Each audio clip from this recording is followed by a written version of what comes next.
Hi there, and welcome to the Color Summit International. This is Aaron, and this here is Lordy. Say hi, Lordy. Say hi. I saw you sneaking up there. Sneaking up. She's trying to sneak up into the table where she knows you're not allowed, right? Well, you know you're not allowed. Hey there, Dave. All right, my hair's a little messy today. So I'm sorry that I haven't been around more recently, but the Marrakesh Film Festival has been going on, and I've been availing of that as much as I can. So I'll be putting some videos out, some on this channel, some on my other channel, the Crimson Cult International channel. I was waiting literally because I was waiting for my Starbucks to come before I started this, and this should be actually got spilled. You see how I spilled it there? Can you see the stain from the spill? This should be a blonde. Hey, Eddie, vanilla latte with caramel drizzle, because that's how I like them.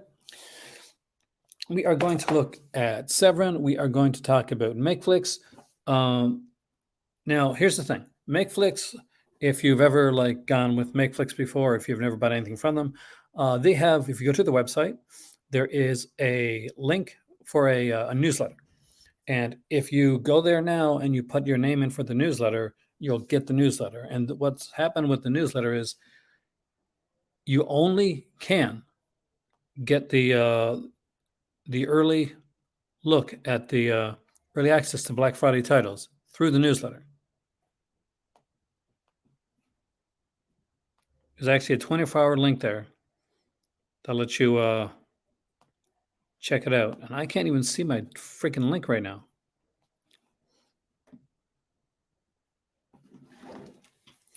But there's 3 titles in total.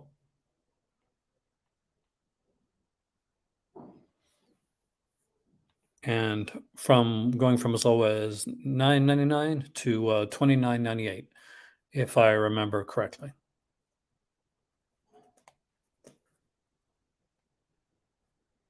And for some reason, I went in. Let's see if I saved it on my on here. Okay, it's already saved here. It should be anyway. There are 3 titles for MakeLink that you might want to check out. Hey there, Dustin. And we'll look at those in a couple minutes. But first, what we'll do is we're going to look at the Severin stuff. We're going to look at the Vinegar Syndrome stuff. We're going to look at the MakeFlix stuff. There's a lot of stuff to look at. And we're, of course, going to look at 101 Films sale that's going on right now. From the last time we checked, we talked about the Vinegar Syndrome sale that's going on right now, the staff pick sale. Everything that is selling out for good. So when we started looking at the sale, I think there's around 84 to 87 items that were available. Now it's down to, the last time I checked, was down around to 57 items that are left in the staff pick sale. And there's still a few good ones left that I definitely recommend. I'm going to take a drink here, so let me just mute myself for 1 second.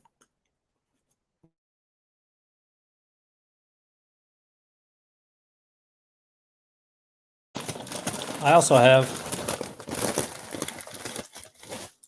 butter croissant, which I'm going to eat when I get off the screen, which I'm going to do in a second, because you want to see me, you want to see the movie stuff. Let's start off with 101 Films, if you guys don't mind. We'll start off with their sale first, and we'll see how it goes from there. Now, remember that I will be doing the Vinegar Syndrome Severin Black Friday sale video, and it'll be live. We'll be doing a pre-video before the sale starts, and we're going to be doing a video when the sale goes live on the Patreon channel.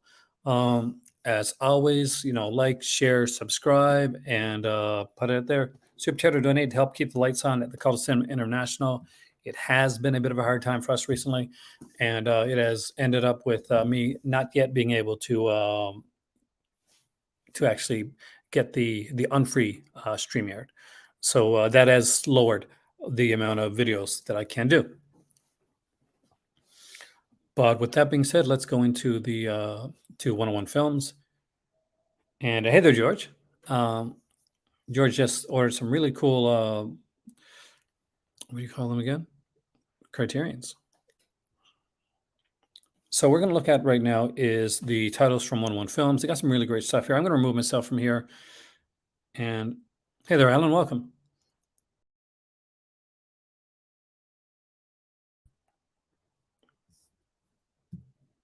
but I'm going to remove myself the right way. Last time I did this, you couldn't hear me. So just to make sure the audio's working okay, because I messed it up last time, just let me know that you can hear me.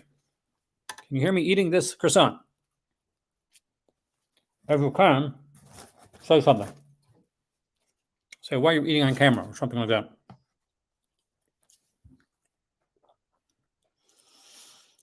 This is my first meal of the day. This is Friday, so it's Maid's Day.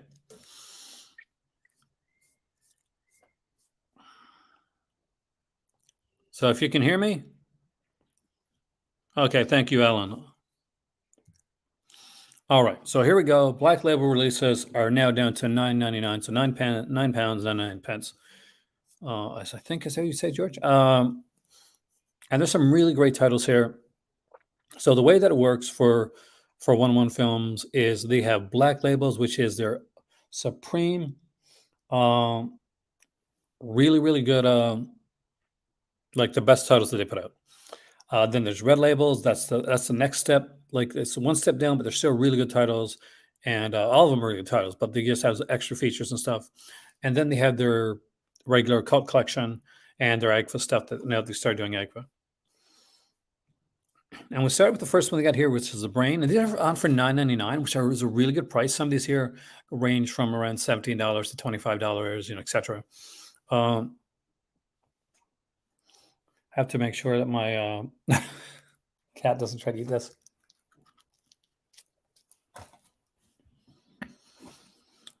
But the good thing is they're in different genres. So you're going to find horror here. You're going to find like cult stuff here.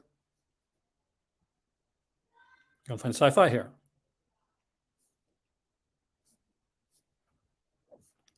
There'll be limited editions, and some of the black labels sell out in the limited edition format, so you get instead the regular edition, but they'll let you know ahead of time. So the Brain is a limited edition. So just give you an idea of how it works. So limited edition booklet, because Ed Trauma by Andrew Graves and Thoughts for Food, TV Terrors and Other Prevalent Anxieties in the Brain, William Hathaway. Sounds of Mind by Paul Zaza. If you're from the 80s, you know Paul Zaza. That's the name you know well. 2K Scan, the original negative. Commentary with Ed Hunt, the director. Commentary with composer Paul Zaza. A third commentary with actor Tom Bresnahan. Canned on the Mind interview with Cynthia Preston. Someone else that us Canadians know very well. An interview with actor George Buza. Brain Art. An interview with assistant art director Michael Borthwick, Food for Thought, A Love Letter to the Brain, Still Gallery. So there's all kinds of like features, and if I think George has some of these, so he can probably like. I think this is it's a hard case as opposed to like a kind of a thinner slip case. This comes with a bit of a hard case. We got Rock and Roll High School here, the limited edition. Johnny Mnemonic sold it really quickly. That's got a standard edition of that one there. So that one's running $9.99. But the fact that we got like limited editions of things like Rock and Roll High School and the Brain it's really cool. Rock and Roll High School's got a gorgeous case. I love the look of this one here. Anybody that grew up on like Mad Magazine or Cracked even, the magazine, not the company, will know exactly what I'm talking about when I say this. This evokes the Mad Magazine aesthetic right here. John Aniston, Victor Kiriakis. Actually, he played Victor. It wasn't his first role on Days of Our Lives. He played a character by the name of Eric initially. Hey there, Terry. Welcome, man. By the way, I think I'm giving up on Twitter because when I at people, like nothing comes up anymore. Twitter is like severely broken. I don't know.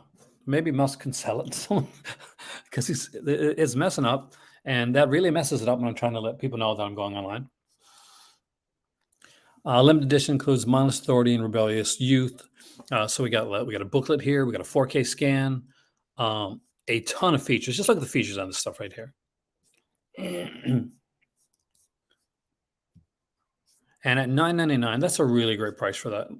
We got Johnny Mnemonic there in standard edition for $9.99, and you get like if you want that movie, you'll get like all the features. What you'll be missing out on, just so you know, is you won't get the booklet, and you won't get the hard case.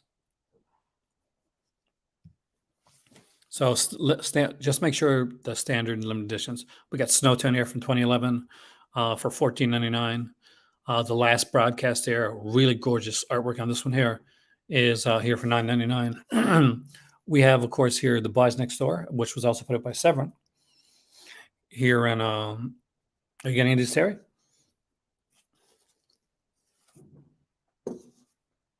And for $9.99. We have Suburbia. Again, another classic there for $9.99. Hell Night is here for $9.99. Of course, that came out from Scream Factory. Spookies is here for $9.99. This on? No, this on. Tammy and the T-Rex is here for $9.99. But I think I've seen it, but I know I've 20. Yeah, I have seen it, but it has been a while, George. Sunday Deadly Night. You have both of them here. Initially, here's the thing to keep an eye on 101 Films, because when this originally came out, Sunday Deadly Night were put together as a 2-pack in a bigger box with some extra features. So really, really great stuff there.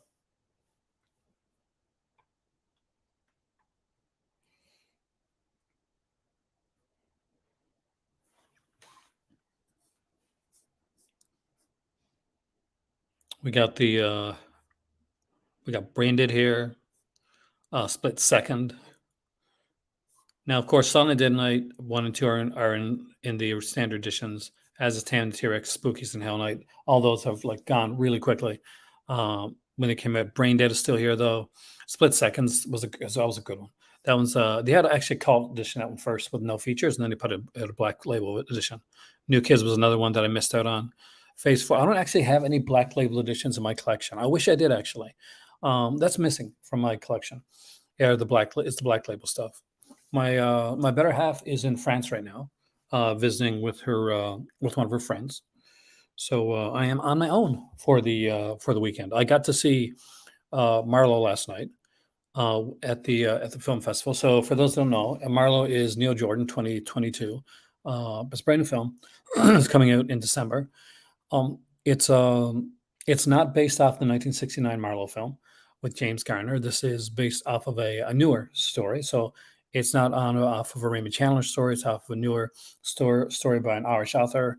Liam Neeson had asked Neil Jordan if he would direct the movie, and Neil Jordan agreed. He just had to punch up the script a bit. He said he was at the festival last night with Dan Kruger, and he introduced the film. This was his first time seeing Marlowe on the big screen with an audience. He hadn't seen it yet. So, and I think it was their first time seeing the movie since she's made it. So we got Prom Night here. It's a fantastic film. Skinner. There's one here that I'm going to, even though it's a standard edition, I'm going to highlight this. So this is Rabbit. There's a reason I'm going to highlight Rabbit. So if you are a Canadian horror movie fan like I am, so One Rabbit's a fantastic film by David Cronenberg. I was lucky enough this week to get to see in conversation Julia Ducournau, who has made Junior and Raw and Titan. So if you've seen any of those films, she's pretty much, I consider her the heir apparent to Cronenberg in her body horror style that she does. And I'll be talking about the conversations sometime later on. But she was fascinating to listen to. And I'm going to truly, not what I expected. Extremely beautiful, a beautiful, beautiful woman, and extremely smart. That I did expect. The cooler. There are so many sails flickering. Here's the thing. I'm not sure you got this one or not. I don't have it. This kills me. So the Quiet Revolution, State, Society, and the Canadian horror film. It's part 1 of a documentary on Canadian horror films. So what happened, especially around that period, and that's where you got to see so many movies shot in Canada, like Happy Birthday to Me, Black Christmas, the original 1974 version, is that Canada offered a tax shelter for filmmakers to come in to Heather Sculler to come into Canada and see and shoot films. And horror films, especially, really took advantage of horror exploitation films took advantage of that. Right here is a documentary on that, a brand new feature-length documentary. But this is part one. In order to get the second part, the second part of the documentary is on Rabid, the remake by the Soska sisters. So if you pick up, and now it's on sale for $9.99. So if you pick up like Rabid, the 1977 edition, you'll get that extra special, brand new extra that's not on any other edition. I know because I have the Arrow edition of Rabid that does not appear on the Arrow edition. This is, as far as I know, at this point, a Black Label 101 Films exclusive. I'd kill for this.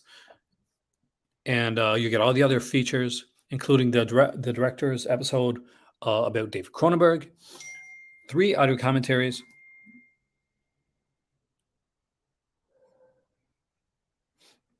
and a bunch of interviews. Oh man, this looks good. And if you go and pick up, and I'll go over to it just to show you that I'm not joshing you.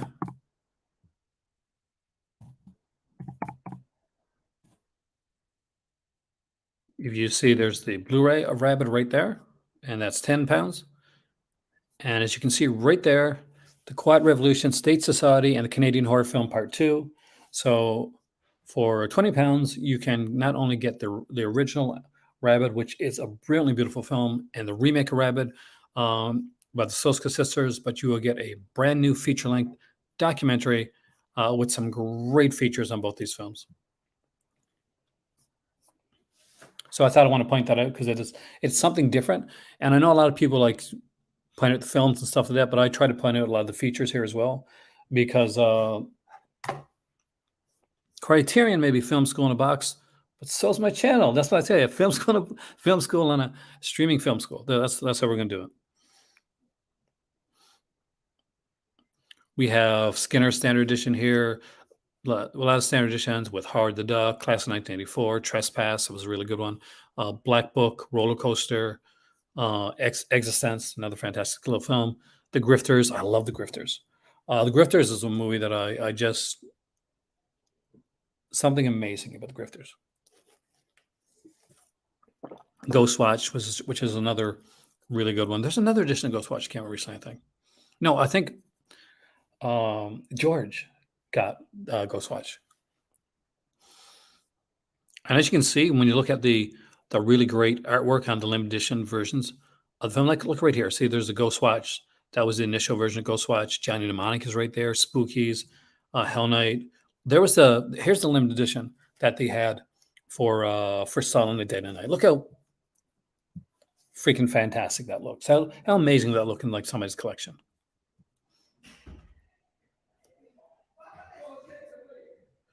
Truly one of my favorite films when it comes to like I love Christmas horror.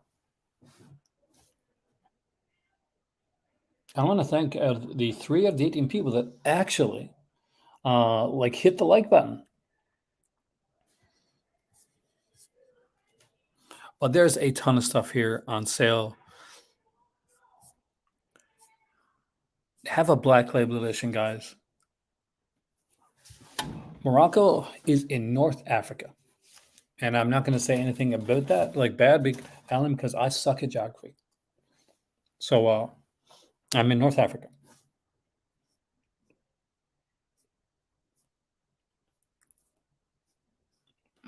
Later.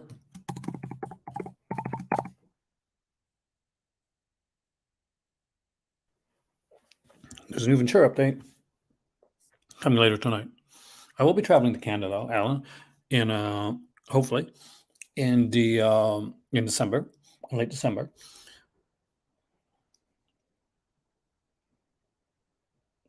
We had a really nice hard box. Hey there, Roy. Welcome. Did you know about this sale?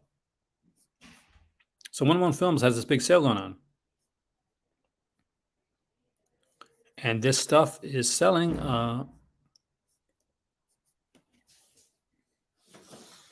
I keep forgetting it's morning for some people. Okay, MakeFlix. I won't get too much into it but I'll say this. There are 3 titles on MakeFlix that are on sale for 24 hours. You get an early uh, one film sales. Yes, it's $9.99 and $14.99 for one or two of them, but usually around $9.99 for the Black Label, which is their, as you know, Rise, their premium titles. There are 3 titles coming out from MakeFlix for the sale. If you're a member of the MakeFlix newsletter, or you go onto the newsletter right now. Hey there, Chris. I saw you before on the failing on the quickly collapsing Twitter, which some people are saying is going to be gone within a week or two, or at least be broken beyond repair. So I'm sad about that, because I actually did like Twitter, even though I suck at it.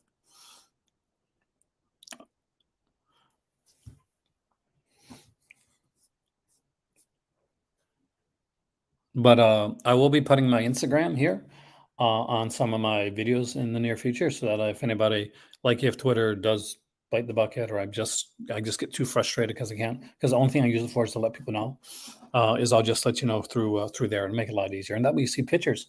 Because if you're on my Instagram, you've already seen pictures of the Marrakesh Film Festival.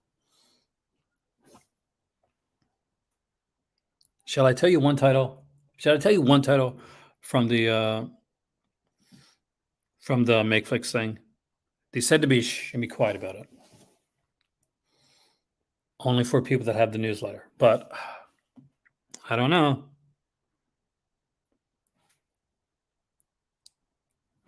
I'll give you hints. How's that sound? A Black Friday MakeFlix exclusive with a signed slipcover with Michelle Bauer. A film that has Michelle Bauer, Priscilla Burns, Robert Vaughn, Ruth Collins from Doom Asylum.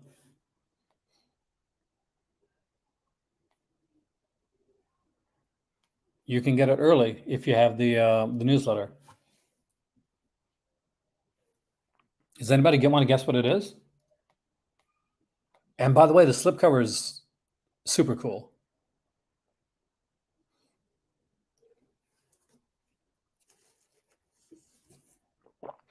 I'd probably have ordered it, but my better half is in France, and she went to there's a street in France, actually, that is literally proliferated with like geeky shops. And there's like a comic shop there. That's like comics and geeky stuff and all that. So I have something coming. So for those of you that have missed the call to comics,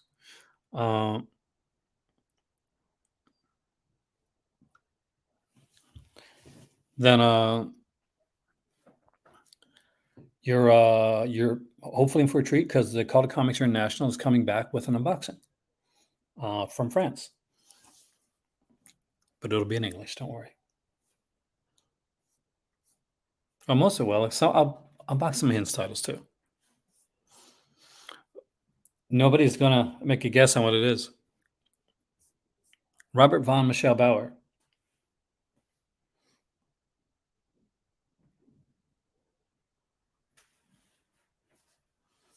Has anybody else got the newsletter from from MakeFlix Films?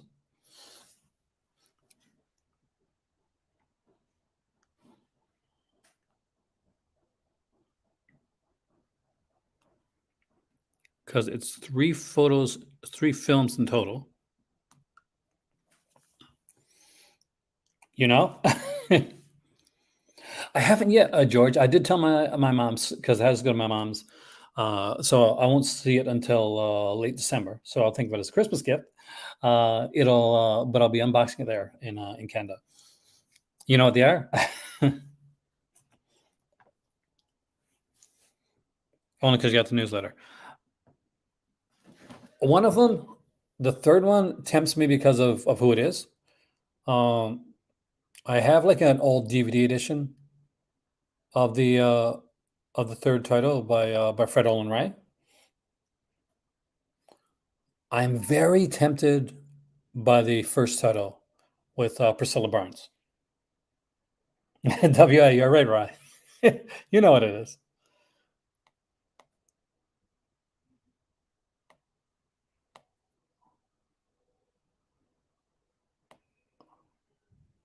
I wish there was a bundle so I could like pick up the three titles together and maybe for a little bit less in a bundle.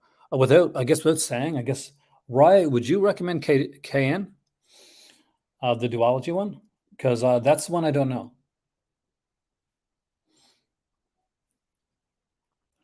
WA looks like it's a lot of fun. AD, also a recommendation of that one. Be one of the cool kids, guys. Sign up for the MakeFlix newsletter. They don't like they're not one of those places that bomb you with newsletter stuff. So when you get a newsletter from MakeFlix, it's actually pretty cool.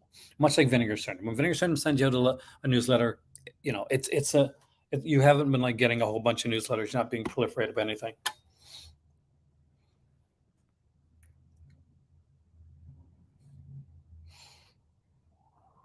But I definitely recommend them.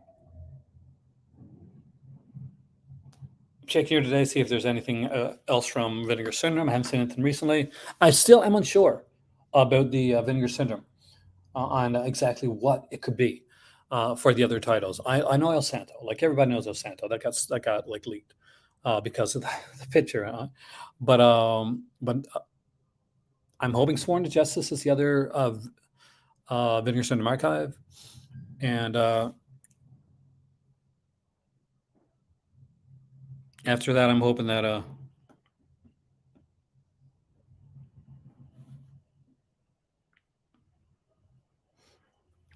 that we're going to be excited. So I guess what we'll go to next, because I want to go through all this, is let's go to Severin for a minute. Can you know a little about the same here, man? WA you would grab. WA is what I'm looking at too. So let's look at. There we go, hiding some stuff.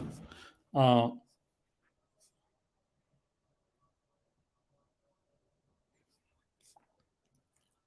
was announced from Severin? Hopefully, you guys didn't see it. So, coming out from Severin is a 2-disc collection, which includes Mario Bava's final film, The Venus of Ile or Isle, starring Dario Nicolodi.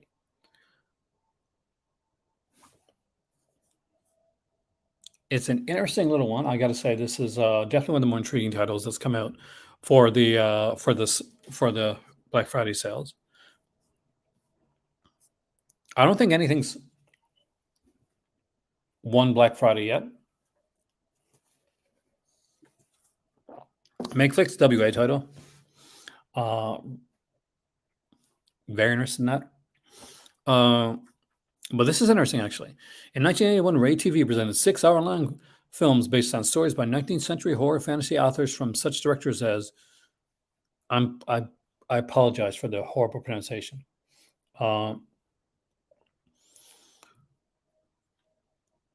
Giulio Questi, Marcello Alaprandi, Giovanni Gagliardo.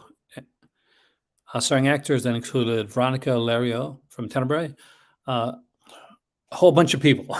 Somebody from Anthropicus, somebody from Devil's Honey. It was a miniseries second episode that remains its most celebrated, the final work of legendary director Mario Bava, and the debut of his son Lamberto Bava as co-director. Stars Dario Nicolodi and, of course, the sadly, unfortunately late Mark Perel from Don't Touch Your Duckling. And if I am correct, I think Mark Perel was in Sister Ursula with Barbara McNulty, because I think they were a couple at the time. Unless I'm getting them mixed up. If I am, please let me know. An elegant, chilling tale of supernatural love. 5 episodes have been sourced from Broadcast Masters, with Bava's swan song restored from a 60mm print discovered in the Ray Vault by film preservationist Simone Starich and the late Michel DeAngelis. Special features include audio commentary with Tim Lucas, who is unfortunately going through like a bit of a hard time right now. He lost his better half, and my thoughts go out to Mr. Lucas, who has been braving it. I cannot imagine how that must feel. but I have him on my Facebook, and he's always been a source of joy when I listen to his commentaries or read any of his articles or read like Video Watchdog or anything like that. But it truly breaks my heart when somebody loses, um, like they're literally somebody that is their other half. And with that being said, Albert Pion is hitting up on his final days. So if you look on I think on Vinegar Syndrome and on Severin too, there's a couple places you can actually send him a message, and his wife is reading to him. I think, um, and it's kind of keeping his spirits up. So I do want to bring the room down, but definitely, at a time, and we're getting closer to Christmas and stuff like that. It's good to remember and to just be appreciate who you have in your life because you never know. All right, sorry about that. We also have Venus in Love interview with Le Venir Deal screenwriter, co-director Lamberto Bava. We have an interview with the cinematographer Nino Celeste. Aspiration 1 through 3, of course, because this is a television series. And this is a big one.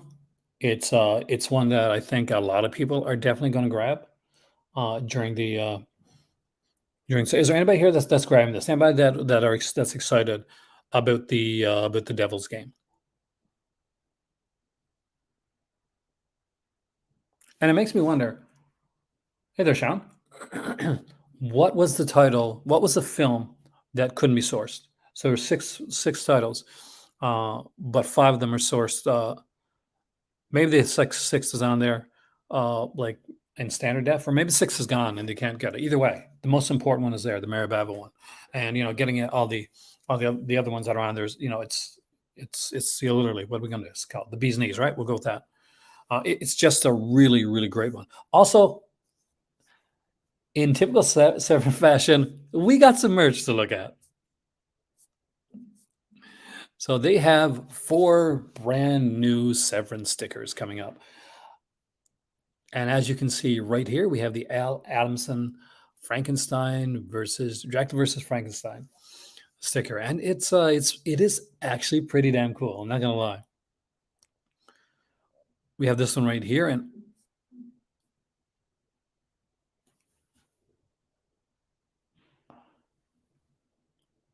Dead Kids, I assume.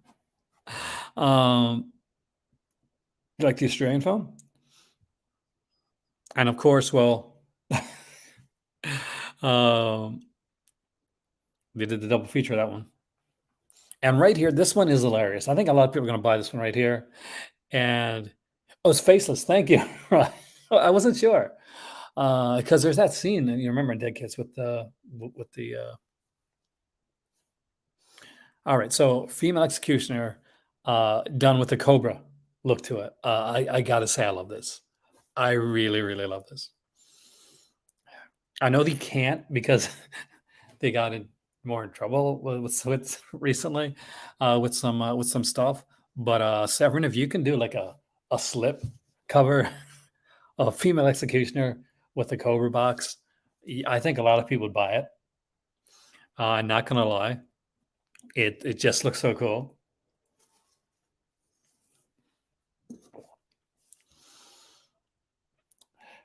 Anybody have one here that is everybody okay? Is everybody gonna pick up the Bridget Leahy Cobra as Cobra female executioner one? Because that's one I got a strong liking of that. Like the other ones are great too. You got the Killer Crocodile stuff. You you got the one from Faceless. Thank you, Rye, and the one from Dracula versus Frankenstein. But come on, look at this. Look at this one right here. It is awesome, and you know that this is going to be something that they're going to be able to sell during the sale, and it's probably not going to sell afterwards. So get it while you can is what I say when it comes to Severin's kind of like on the ground, kind of like just pushing for at different things. Um, I love that they do it. I know it's risky sometimes, but it just lets you know just what Severin's like, and And for me, it's a blast. It's fantastic. Um, but I'm excited about the recent announcement. There's one more to come, one more announcement to come. So they usually say the biggest for last. So I'm kind of excited to see what that announcement is going to be. Uh, I want the sticker. But let's go to Vinegar Syndrome. Let's start off with the staff pick sale that's going on right now, which is quickly winding down. We're down to 57 products. As if you guys have been following this channel and following me, I've been going through the staff pick stuff all the way through. I've been letting you guys know the numbers, letting you know as things go out of print. We saw things go to print where we were literally like on here. Roy picked up the last copy of a one title. I know you did, man. And I got the last copy of one title as well. Which one did I get the last one of? A Big Gun Down. I got the last copy of Big Gun Down. You bought more. I'm tempted. Like, so let's go through. And we're going to go through Gemini. Gemini's gone too, isn't it? If it's not gone, that's when it should be gone. Gemini's when you bought. Okay, that's the one that you bought the last copy of. So we have Two Evil Eyes here. I know Two Evil Eyes is a bit of a mixed bag for some people. And the reason being because it has such a strong Dario Argento offering in here and a not so strong George Romero. Like, I don't mind it. I think it's okay. I mean, compared to the Argento one, yes, it is lesser. Um, Getting Indicators, Big Gun Down. It's a really good film, so I would definitely recommend that couch. The Blue Underground Big Gun Down, they had a few copies of it, and that sold really quickly. So the fact that Indicator is putting that out there right now is, and you know how good Indicator does with their stuff, man. It's down to 8, though. There were no new features added onto this one, as far as I know. I think it was just a brand new transfer, though it is a good transfer. 4K transfer. Blue Underground are pretty much known for their transfers at this point. They're also known for, like, okay, the titles, like, if you see like a Scream Factory 4K and it's something that they put out before, and you see a Blue Underground 4K and it's something that they put out before, 9 chances out of 10, if you've been collecting 4K for at least 6 months to a year, you're going to take the Blue Underground one a bit more seriously. And that's because the Bill Lustig has gone all in on 4. He is in love with 4K format. And he just truly takes the time to make really great 4K releases. So if you have like Blue Underground 4K releases in your collection, you have top-notch, high-quality 4K releases in your collection. And I agree with you, man. And the Indicator titles are awesome no matter what it is. Panic Beats, very good choice, by the way. Really good title. In a Glass Cage, I was curious about that one. And Killer Dolls. Did you get the last one, Killer Dolls, as well? That one sold out too. So there are only 5 left for Maniac Cop 3. I know Maniac Cop 3 Badge of Silence is a Maniac Cop 3 that people will say, oh, it's that one. Maniac Cop 3 does have a couple of neat things to it.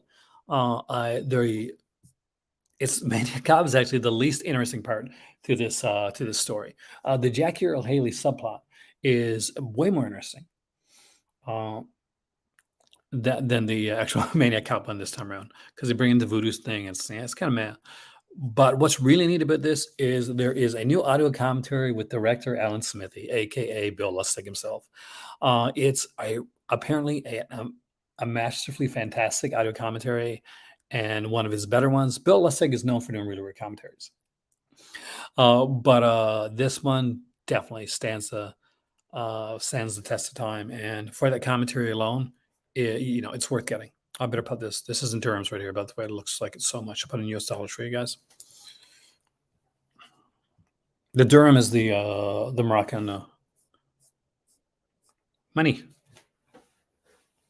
So just as an example, because I get asked this a lot, let's do this really quickly, and then we'll get back to this. So let me get up my billfold. So this here is like I guess, dirham. Right here, it's 1,000 dirham. So about like 120 25. I don't know. Still up for me, like the opening, like really, it the opening for that film, just man, that opening. Ouch! I can never watch it with my better half. You know that, right? She's like, I'd be sleeping in the fit with outside. 99.9. I don't know. I don't remember this one at all. It has 26 left, and I can't recommend or like not recommend. I can't, however, recommend Hunting Ground. I actually really like that one. Mon Macabre put this one out. There's 15 left in stock. So the Mon Macabre does still have that title, but the beheading, right? The beheading. Sins of the Flesh. We have here from Mon Macabre. You got a lot of Macabre stuff here. Is 20. There's 20 copies of this one left. This one actually interested me because it has Jess Franco favorite Anne Lebert from Roderick Wrights Frankenstein. It's a French film. I actually do love French films. Same director as In the Glass. Is it really? See, I didn't pick up on that. Still Up has some great features on it. I know that. If you don't mind watching a cow get beheaded, you're okay. Because this is fully in cut, man. Interview with the director, interview with the actresses, interview with the art director, audio commentary. You can choose of English or Tagalog audio. Hope I pronounced that right, with English subtitles.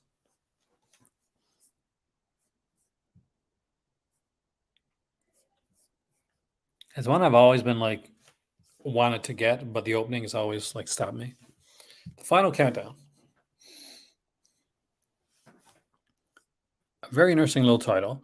7 left in stock. This one comes with looks like it has got the lenticular cover. So if you want to get that, if you remember the Blue Underground release, it also had a lenticular cover. It was kind of the Blue Underground. Sorry, I think it was Blue Underground. Yeah, was the original release. It's a blue, kind of a really blue case.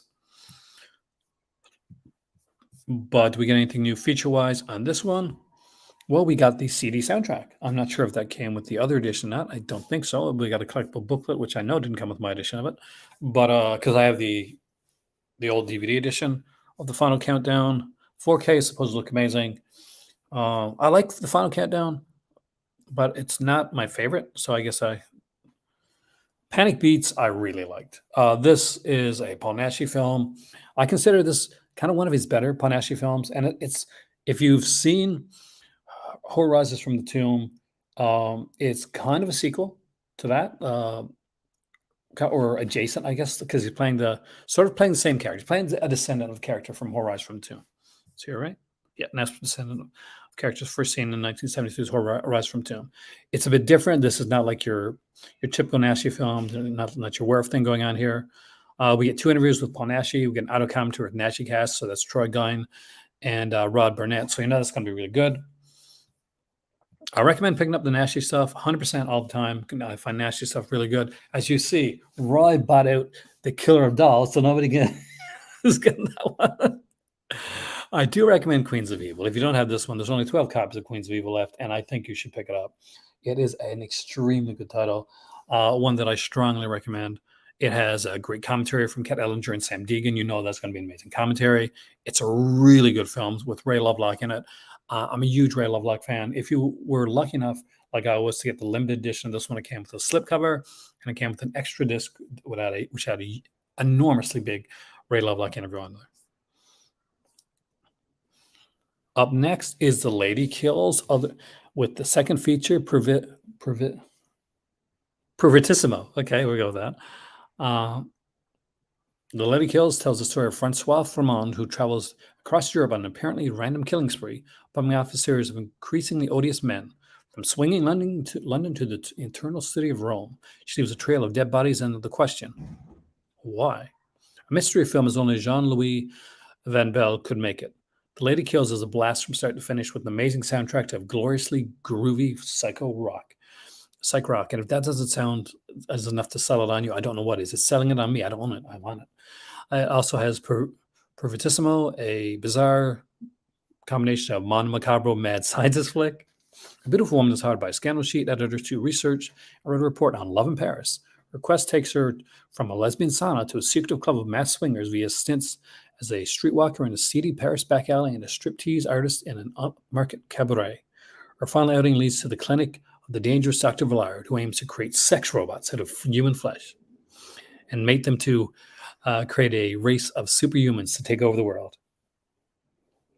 Freaking amazing. That sounds incredible. Includes the documentary Who is Jean-Louis Van Belle and introductions by both films by Christopher Bear. And as always, I can't stress this enough. Mondo Macabre's like preview, like trailer thing that they do is freaking awesome. Emmanuel in America. I know some people are probably sleeping on this one because of the fact that there's the Black Emmanuel set that's coming out probably next year from Severin Films.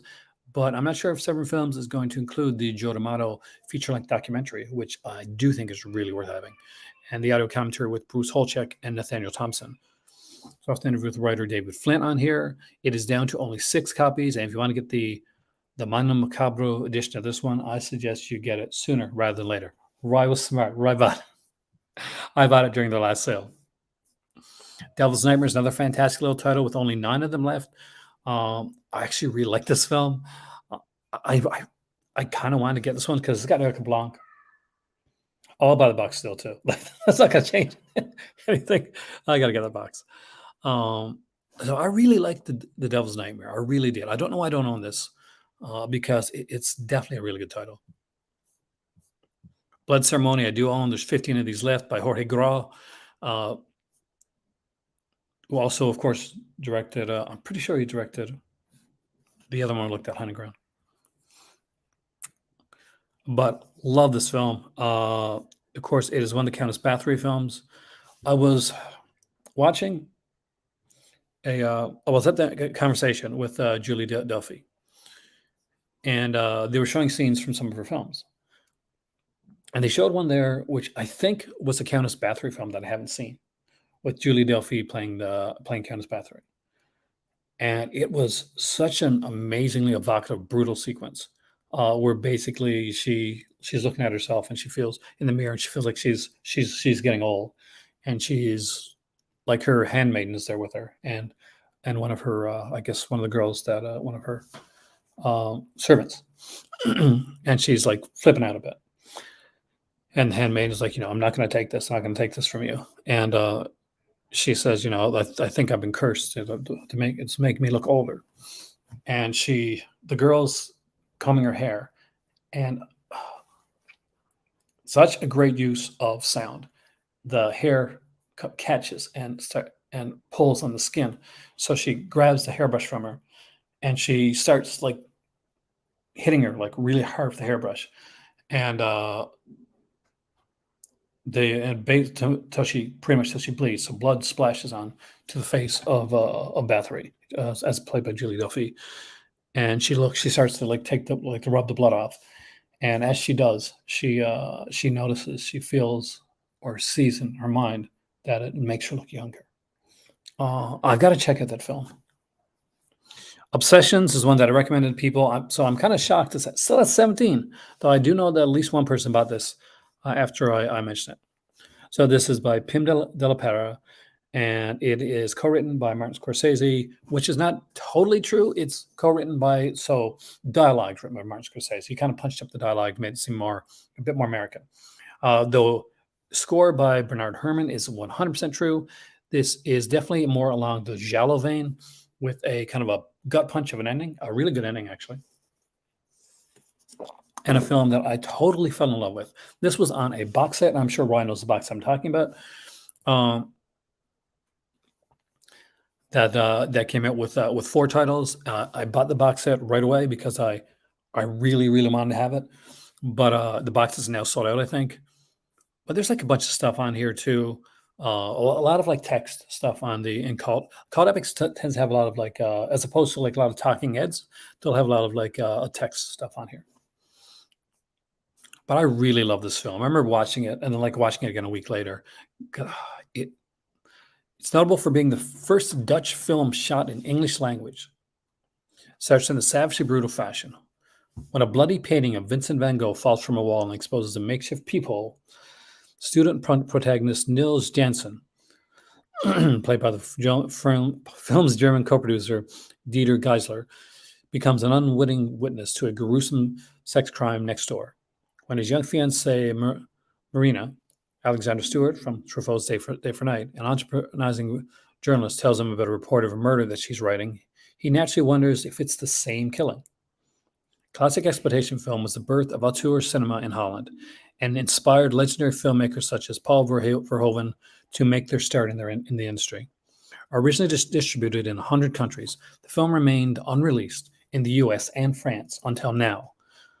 Perhaps most notably, the film was co-written by young Martin Scorsese, who shot the legendary erotic dream sequence for his first feature, Who's That Knocking at My Door, in Amsterdam. That's the same year. Additionally, the film also stars legendary Dutch filmmaker Frans Rademakers, is edited by Henry Rust, who did Children of Paradise, and scored by Hitchcock composer Bernard Herrmann. Obsessions is a curious cultural hybrid where late 1960s Dutch exploitation and classic Hollywood Hitchcock collide. That's all of that is true. It's worth owning.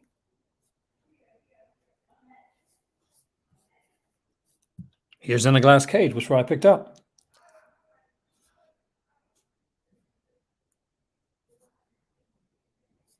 And we're down to 6 within In a Glass Cage. So if you want to get that one, then that's going to have to be soon.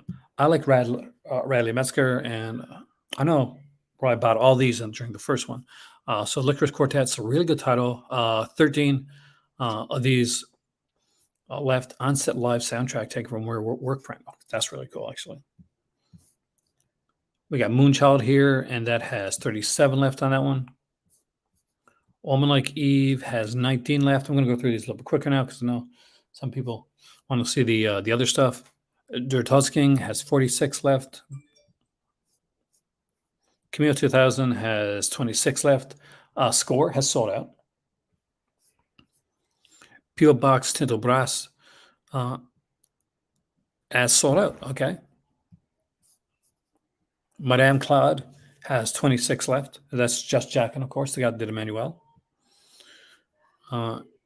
And Called Epic's Death Laid an Egg still has 9 left. I'm actually very surprised. I'm surprised I haven't broken down about this one, actually.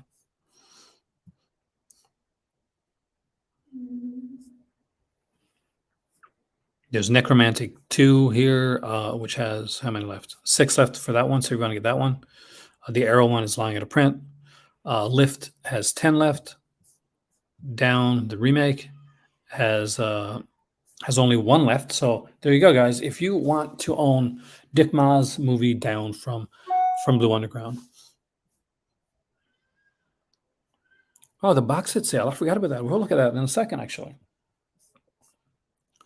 Cecilia is breaking my heart. Is shaking my confidence down. Is that only 4? What's really nice about this one, it is we get some really great stuff, including a feature-length documentary on the career of Jess Franco. So there you go, guys. Anybody want to buy me Cecilia? I'll if you're a Crimson Cult member, you buy me Cecilia. I'll actually review it on the Patreon channel. Dangerous Cargo with Deborah Sheldon is here. Anything Deborah Sheldon. I'm just a really big fan of her. She is utterly gorgeous. Mandy Winger from Dallas. You bought 4 more. What did you buy? See, Ra, if we got The Fox with the Velvet Tail, I do have this one. This one, George, was put out by 88 Films under another title, which I can't remember, but I'm sure you own it. But it's a Spanish giallo, and it's fairly tame, but it's pretty good. Woman Chasing Butterfly Death is here with only 52 left on that one. An Ideal Place to Kill. If you don't own this one, I strongly recommend it. Also known as Oasis of Fear, it is a fantastically wonderful film and one that I truly recommend. I own it as Oasis of Fear from Shameless Screen Entertainment, but I definitely recommend the upgrade to the Monum Carbon Obsessions. Oh, yes. Let me know if you like it. I really like that one. 99.9, Bloodlust, and The Inheritors. The Inheritors is going to be an interesting one, too. The Inheritance is one that I did look at. It looked like Matthew Broderick, man, on the, on the cover. How many was in? Did I play scale? Only 10 left. Yeah, that's one to grab. And American Hippie in Israel. I don't know anything about that film. Mondo's been doing some great stuff, Couch. I mean, like, gotta love stuff. Gotta give like some great credit to Mondo. Here's one that I picked up. If you don't own this one, own it. And I'm going to, here I go, guys. I'm going to attempt to pronounce the genre name again.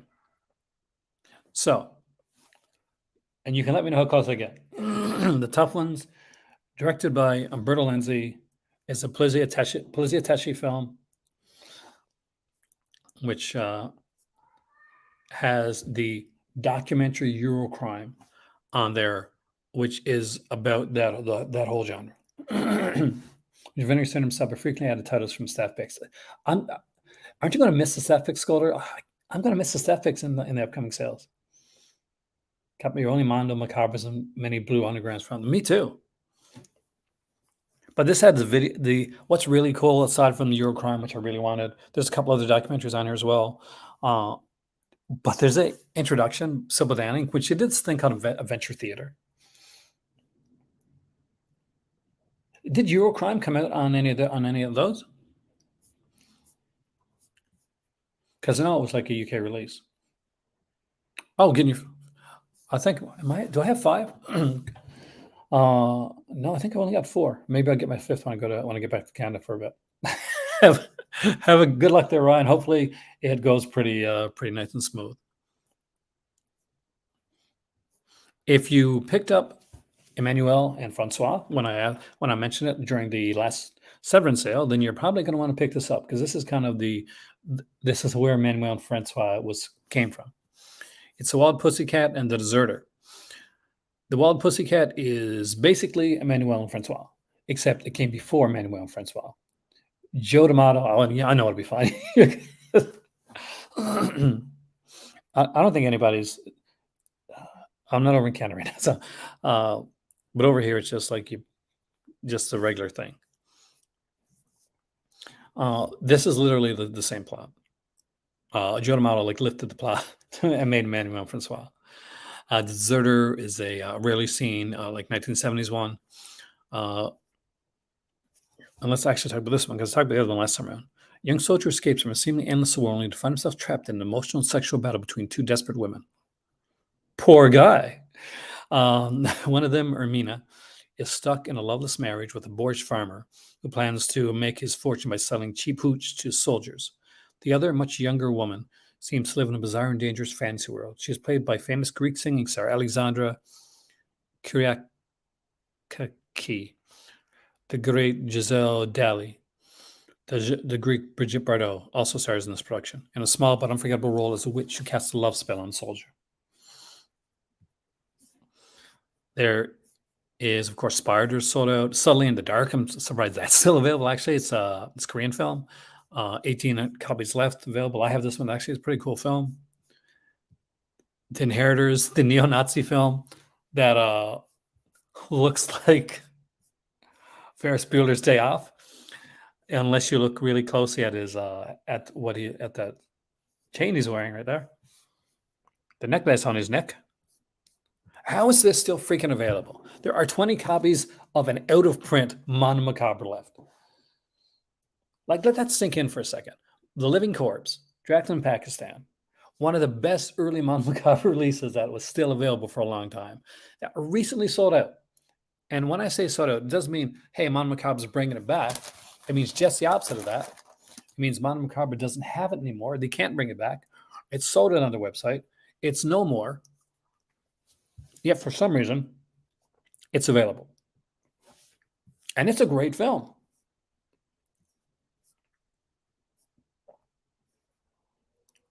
Great documentary, South Asian Horrors on there. We got 7 Win for Satan, 29 left on that one. Another one that I'm glad they upgraded to Blu-ray. And it's not like this is like Living Corpse getting upgraded to Blu-ray. It's gone. For Your Height Only, Challenge of the Tiger. The Dick Randall double feature sold out. Get Means, definitely a unique Western. That one's still there. With Anthony Stefano. Sorry, Tony Anthony. So it's 22 left. Eugenie, The Story of Her Journey to Perversion, is only 8 left. So if you want to get that one, you want to get that one soon. The 3-disc Justine has sold out. This one actually sold out, and looks like they found a copy. It came back again, then it sold out, and it's actually sold out for good now. So that was a good one, especially for that price. 99 Women is one I expect to sell out. There's only 15 left. It's the 3-disc edition. And like if you want to get like these and just Franco one, are they doing 4K? I don't mind the 4K. I mean, like if it's been long enough, George, for the Italian collection, are you a 4K person? Like, I'm trying to remember. Are you worried that they're going to put 4K stuff that you already got?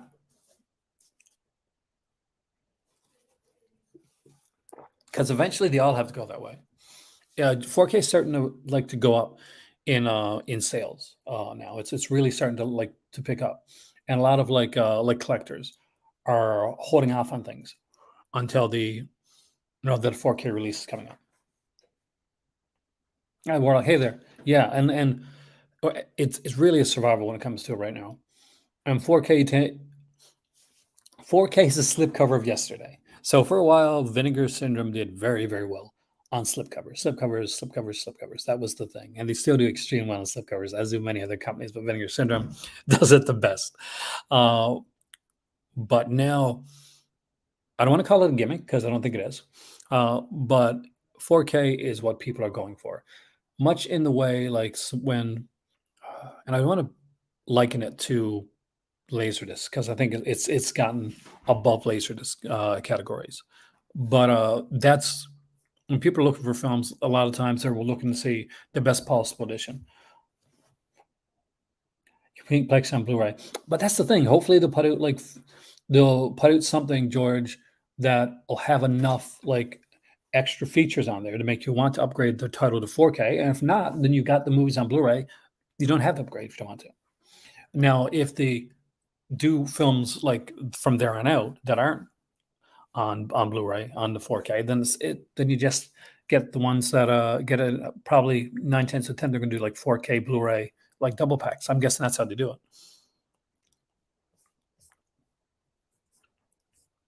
But Jess Franco's 99 Women, 3-disc edition, director's cut. Now there was like 3 or 4 versions of 99 Women that came out, by the way. Just heads up. Blood Splatter Bride sold out. I knew that was going to sell out. Bloodlust, which Roy just bought.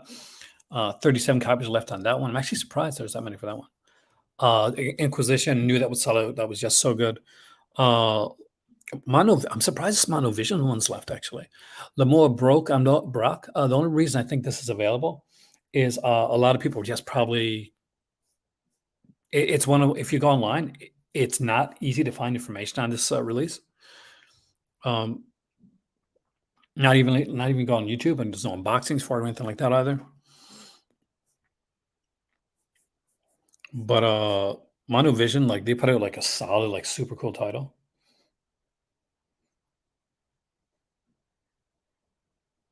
They're smart. They could create special slipcovers so you could have both the old Blu-ray version and the new 4K. That's actually a good idea. God Monster in Indian Flats is sold out. We still got copies of Cushing's Corruption here. Grindhouse releasing anything. Grindhouse releasing. I'm like having a collection. They just do such good stuff. For those that don't know, Grindhouse Releasing was a company that was started in the beginning by the late Sage Stallone, the son of Sylvester Stallone.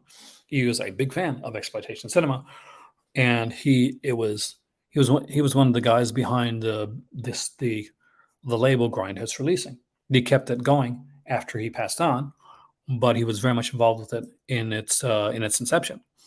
This is Corruption. It is an excellent film by Cushing. I really like it.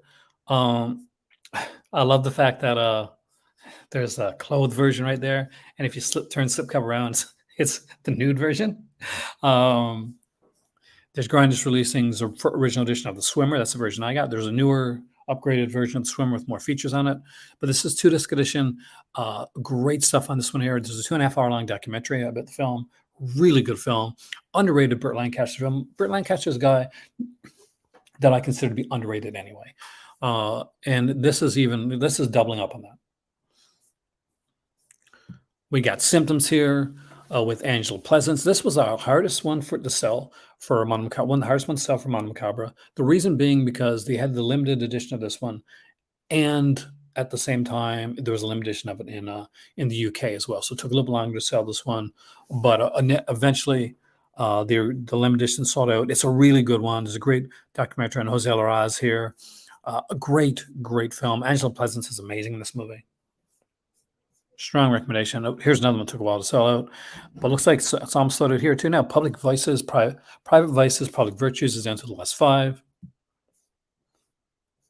Looks like Deathline is sold out. Perversion Story. Thank you guys for selling that one out. I knew that was a good one. If you bought it from watching the channel, let me know.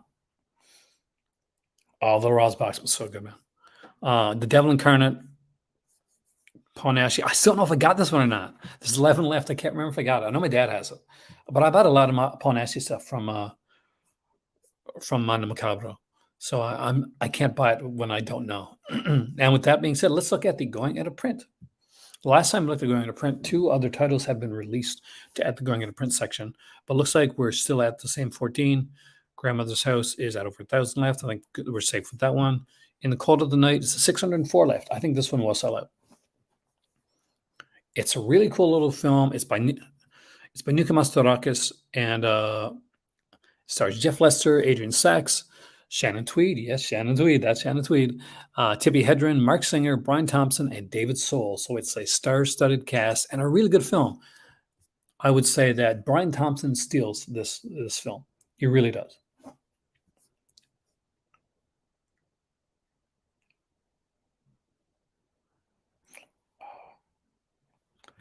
The new Mondo box looks amazing. I wish I could have got it, actually. Hopefully it'll still be around. I'll wish again. Looks like we have 140 copies of Roberta Finley's double feature Prime Evil Lurkers left. I actually really like this one. It's a lot of fun. I'm glad that being the 4K 10 moves it next year. I know you will. I know you, George. I look forward to the unboxings. My chauffeur is down to 139. I would say right now, if you are a fan of 80s cinema, then I would tell you right now that you should not pass up on this one. You will feel bad later on down the road if you don't have this one in your collection, because it is so damn good.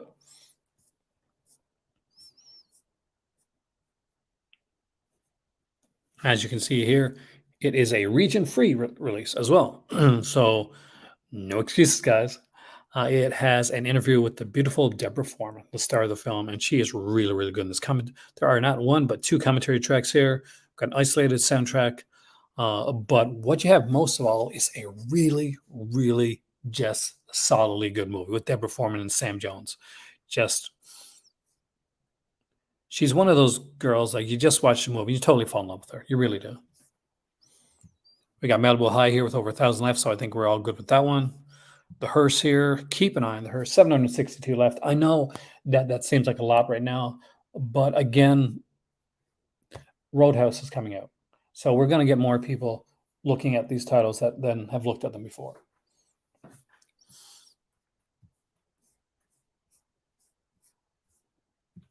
We got 923 left of Double Exposure. It's probably the best release Double Exposure. There's a release from Umbrella as well. I know I have that one, but I think this one has more features. I have to look.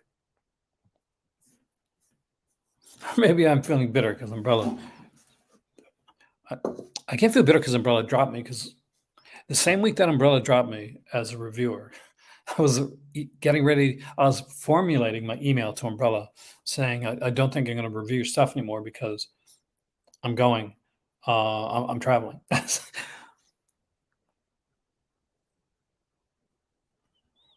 Blue Money is here. That's an adult title, but it's a really good one with a decent story with 908 left of that one. Don't Answer the Phone is here. Over 1,000 left on that one because we got that limited edition subcover. Death Machines with 255 will go. I know. I'm kind of wondering to myself too. I love the fact that there's going to be the thing I thought, well, they'll go It's definitely going to be like the horror stuff. They're going to do some stuff on the horror releases. But what got me thinking, like kind of otherwise, Warlock, is the theme for this sale is comic books. And don't think that the comic book thing is going to be limited to the New York Ninja uh, release. Hell no. One of the I am willing to bet. Well, let's use my my grandparents like words. Dollars to donuts. Here you go. That one of the secret releases, one of the secret titles, somehow has something to do with comics, which is the reason Faust is still on my short list of titles that it could be. Even though I think Faust got a release. Death Machines is a lot of fun. Definitely going to sell it during sale. If you want it, you want to get it during the sale. Death Row Game Show, I think we're good on that one, which is good because we're going to buy that one. The Wakefield Pool one's $572 for the double feature.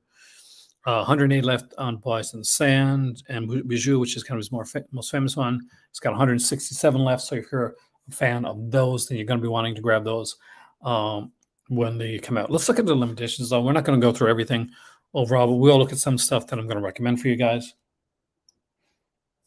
Although never abandon slips.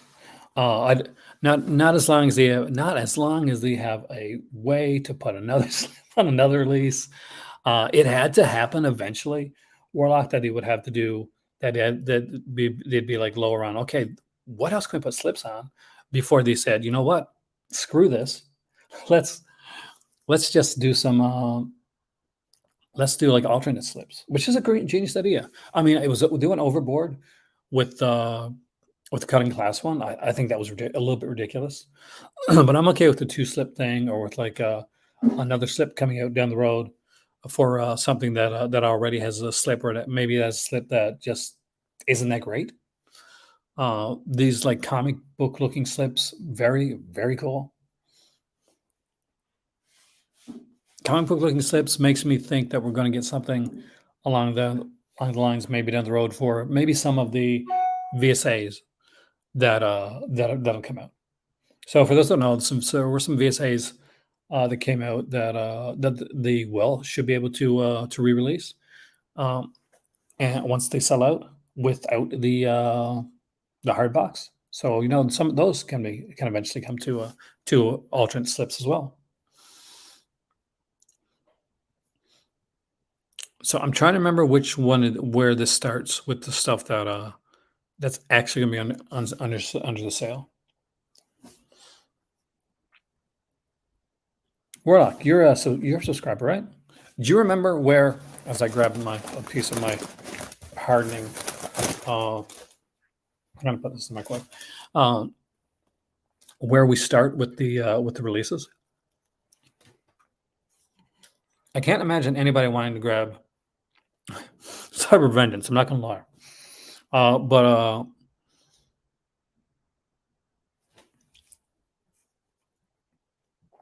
Shriek the Middle Ages on that sale. I would recommend that.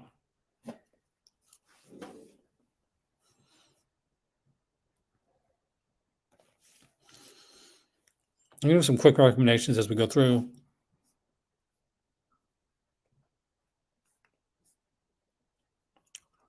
I think Scared to Death's a lot of fun. True. The return of their Drive-In Classics collection, or High Stanley. I really recommend people pick this up. I think this is going. I'm pretty sure this is going to be on sale. $44.98 is the SRP price for this one right here. So in America, it's going to be around $22. If you are in Canada, it is going to cost you, $29.50. And if you are in the UK, you're in Britain, it's going to cost you $17-ish.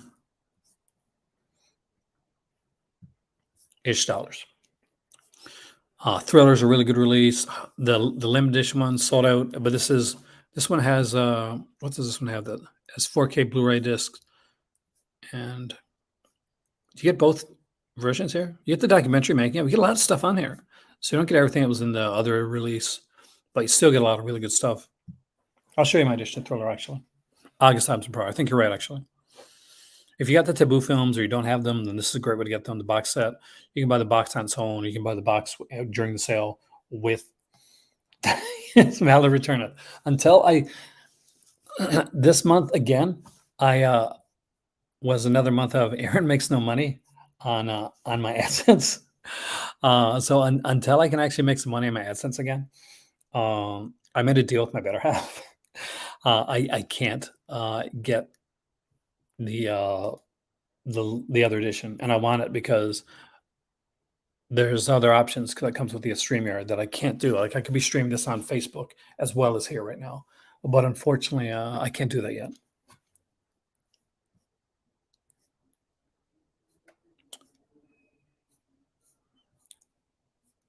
Death Wish 2 in 4K, definite recommendation on that one. Love Death Wish. This is a sleazy one. Not gonna lie. The alternate TV version of it here as well. I have the Blu-ray edition of this. I want to upgrade this one really bad, but I don't know my better half's gonna let me.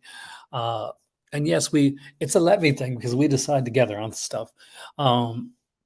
Like if something I really, really want, she'll say yes. But if something that I got a copy of, then she'll be like, you better have some extra features on there. Flesh Eater, if you're a fan of this one. I really don't think it needed a 4K, but it's nice that it has one. Very pure franchise. Well, dude, Michael Winner, man. Huge Michael Winner. Miami Connection. I was lucky enough that when the 4K titles were announced for during that pre-order, there was Miami Connection, and there was Cloak and Dagger, and there was the VSU title that I have over there too, Thriller, and one of my viewers got them all for me and sent them to me, the three of them. My mind was blown. So, and my better half is a massive Miami Connection fan. So that is something that I truly was super stoked about. Towns of Eagles, not so much. Jaleel Marhi, Billy Blanks is okay. It would have to be like really like cheap for me to grab that one. Hard Rock Zombie Slaughterhouse, Hot Rock, not a bad double feature actually. You got to get a region free player down the road. Though, George, some of these releases are region free now. Reform School Girls, great Blu-ray on that one. Schizoid X-Ray. If you didn't get the Blu-ray from from Scream Factory, like I did, then definitely get it. Even if you did and you really like this, a lot more features on this one, like at least 4 new interviews and a documentary. I still can't get my better half to buy them. Jackson Sucks is a 4K like adult release there. We got a Peakorama double feature right there. And if you're a fan of the adult titles, I would definitely recommend Draxel Sucks as being one of the better adult titles, especially now that unfortunately Kay Parker has passed away. She's in that one. She's in 2 4K adult releases, this one and Sex World. Sister is actually a pretty good title. I actually like that.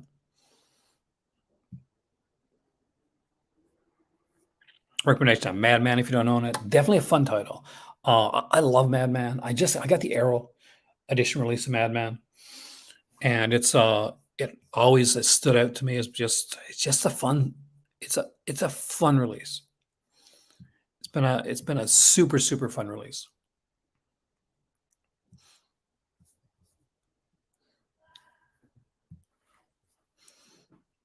One that I put out there as a don't worry, I'm going to get this one afterwards, as one that was a bit of a sleeper, and that is Steel and Lace.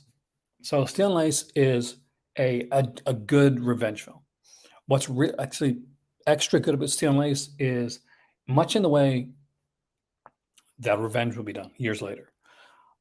Steel and Lace takes the SA assault, the SA revenge film, and turns it on its head at where it doesn't exploit it too much. And instead, what it does is we start with the trial after everything's happened. So always good to see that. And It's a really cool little film. It's a definitely stands the test of time. Dead Heat is here, another fantastic release. Strong recommendation on Dead Heat. It's cheesy fun. Like I'm not going to say Dead Heat is going to win an Oscar. Obviously, not going to happen. You know, it's Joe Piscopo, but it's fun. The film's a Rudy Ray Moore box set. If you don't have the films, this is definitely a great box set to have. If you do have the films, the box is really cool looking. It's getting down there too. 350 left for this here release.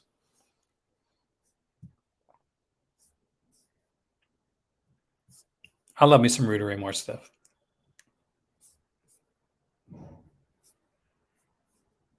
I like Creature. I thought it was a really good release. If you're a Category 3 fan, then maybe Ebola Syndrome. I'm not a Category 3 fan, so it's not a recommendation from me, but that's just because of that. Most people would not. What would it change if something like Dead Heat was a VSA instead of Trauma's Fortress of America? That's a good question, actually, H. Because I mentioned like Fortress of America being like the kind of the turning of the tide for me when it came to VSAs, and I think it's because there's a precedent being set that's already been set, and that has nothing to do with like the VSAs.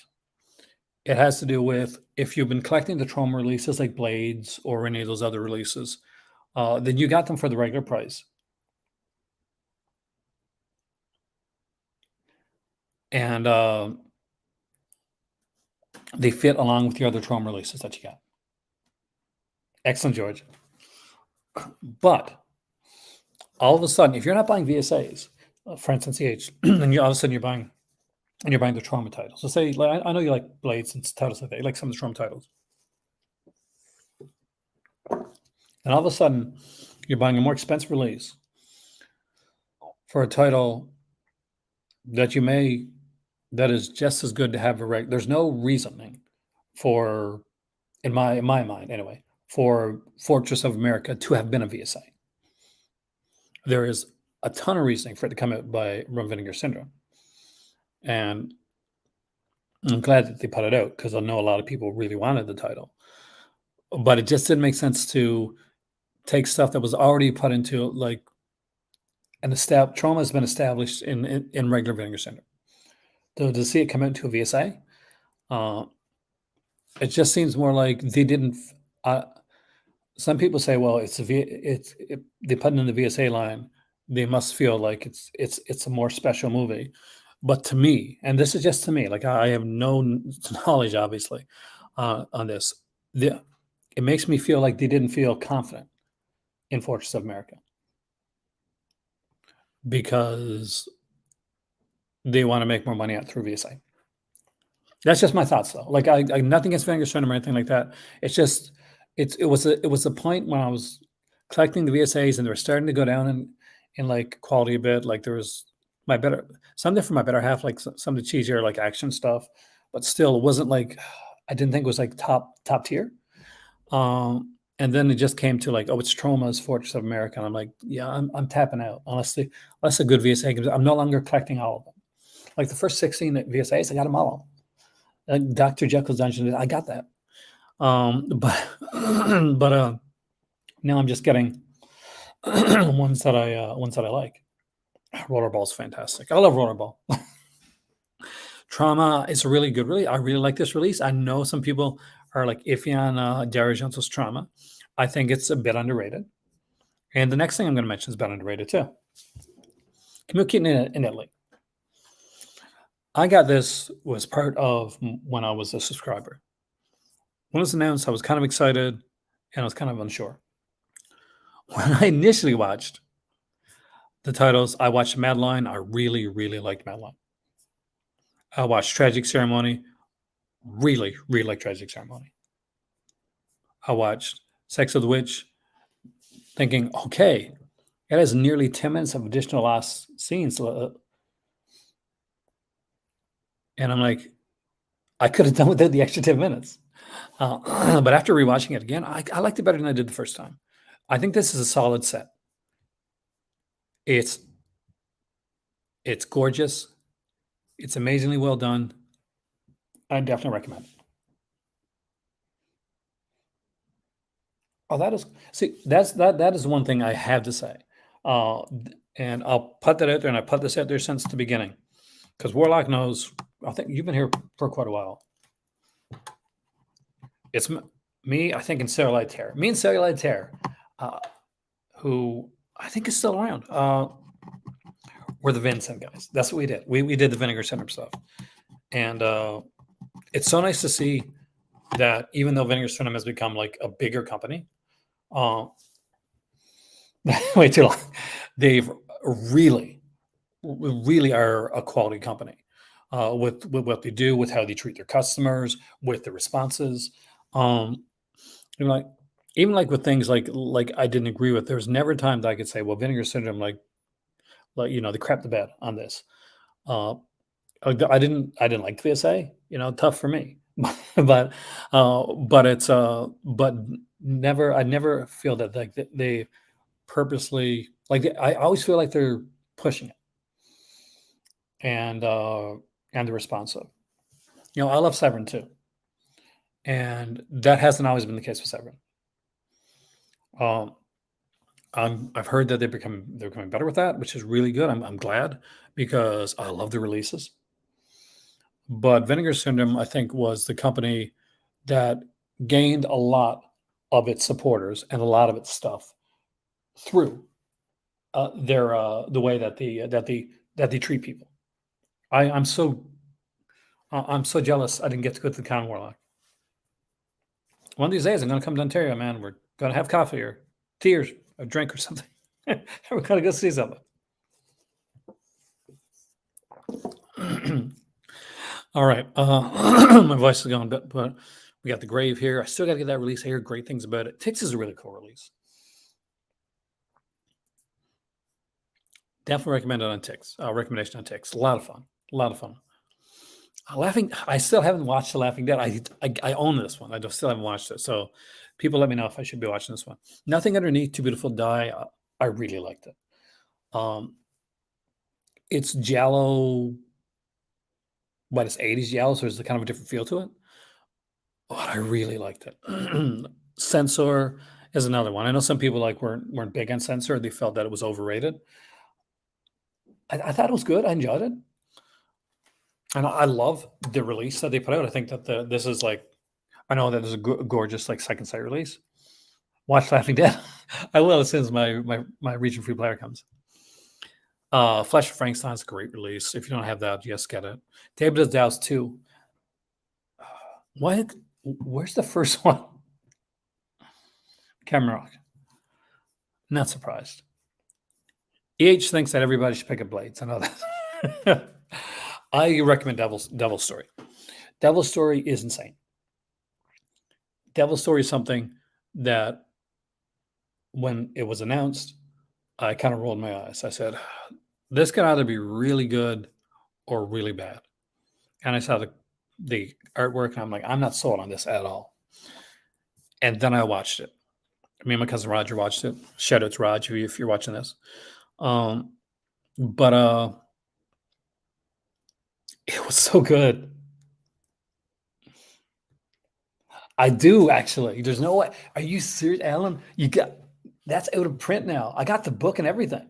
Alan's referring to a title that unfortunately, because of like rights issues, Severin lost the ability to put out the movie. And when they put out the movie, they put it as a package, a bundle. And it had like, and my better half's a huge fan of like shark films. She's a marine biologist. That's what she went to school for. I don't know what she does for a living now, but that's what she went to school for. She actually thought about going to Australia to swim with the sharks. No whatever law. It's like she loves sharks, but she also loves cheesy shark films. But anyway, so they put out like this really cool like thing where they put out like a toilet seat cover with like a Cruel Jaws toilet seat cover and a Cruel Jaws like book, an actual book. There's a couple other things too. There's a bandana. There's the Cruel Jaws bandana, which at the time I was like, should I get it? I almost changed my mind, but I'm so glad I did now because you can't buy it anymore.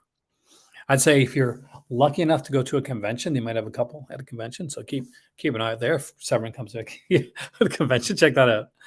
Resurrection's okay. I mean, I like it good enough. I mean, It's not a bad title. It's gonna be, what was it, 39, so $40, $20 US. Definitely good price for that one. It's kind of a 7. I wouldn't say 7 knockoff, but sort of is. But I like Christian Lambert, Cronenberg's on this one. Shallow Grave's a really good release. Definite recommendation. Shallow Grave, definitely a good film.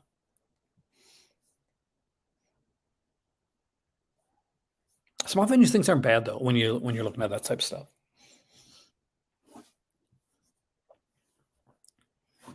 Like the festival here, the conversations are in one area, and just up from that we have like the big, like where the competitions and the galas are, and then there's another area where that has a panorama cinema, and then there's like the Medina where they're showing like films like not actually competition films, but films for like for the general public to see. This by far will be the deciding factor if I start picking up more Severin titles again. That's the thing, man. I've heard the horror stories of being dinged with the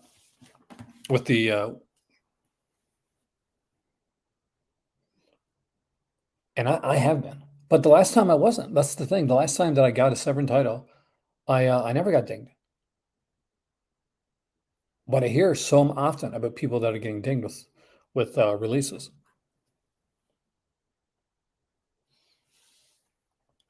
We got Phantasm here. I want to go through this. I want to go because I want to get to other stuff as well. Please, if you haven't pick up Televised Terrors. Damn it, man! I'm on a second box set. Killers of Lights, actually, I like that. Tough Guys Don't Dance. That's a unique one. I enjoyed it. My cousin enjoyed it. We couldn't actually ever tell you why, but we really did. But this is one that I can hands down 100% recommend, like without blinking. Terminal Island has 2 of the stars from Magnum PI. We got Tom Selleck and late, right? Roger Mosley passed away recently. Roger Mosley. So definitely check this out. It's a great 4K release.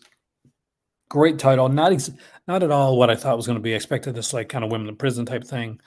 It's not like that. Phyllis Davis is in this. Phyllis Davis is fantastic.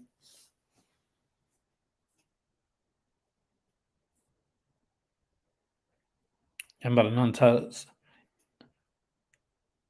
Yeah, the last one I bought might have been a sales package.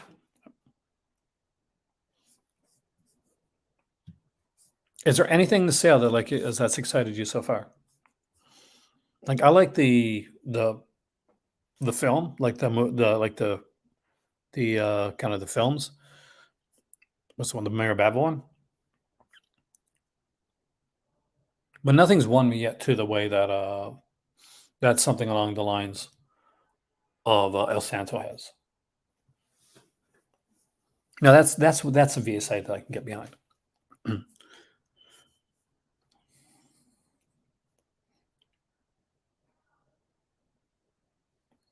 Panels are fun, Dave. I love panels. I mean, because when you're going through there, and like I know how you feel because I get into the dealer's room and I don't want to go, but it gives you a chance to sit down and have a break in between.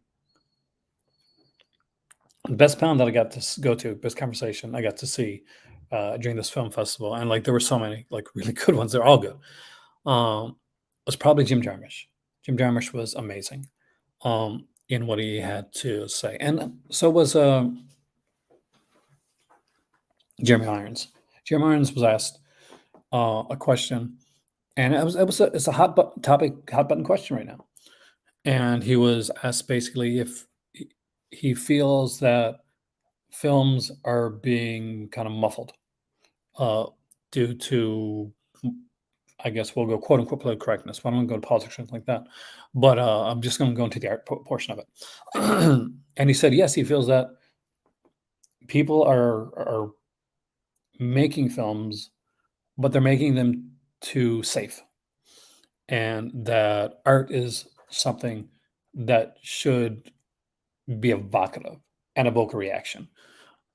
So art is not something that you make with kid gloves. Art is something that makes you think starts a conversation.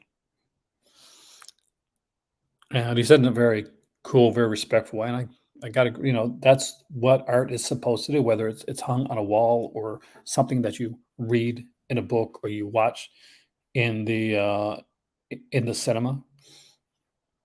It's one of those that it's something that where or I feel personally that it's it should evoke an emotion. You should think about it. And one of the things that he mentioned that he loved a lot of the films. Like he hadn't seen the films, but he spoke to somebody that seen a lot of the films at the competition, and they were really great films. But he said some of them said were trying too hard not to have any controversy, and some of them were films that should. Anyway, I thought it was an interesting topic of conversation.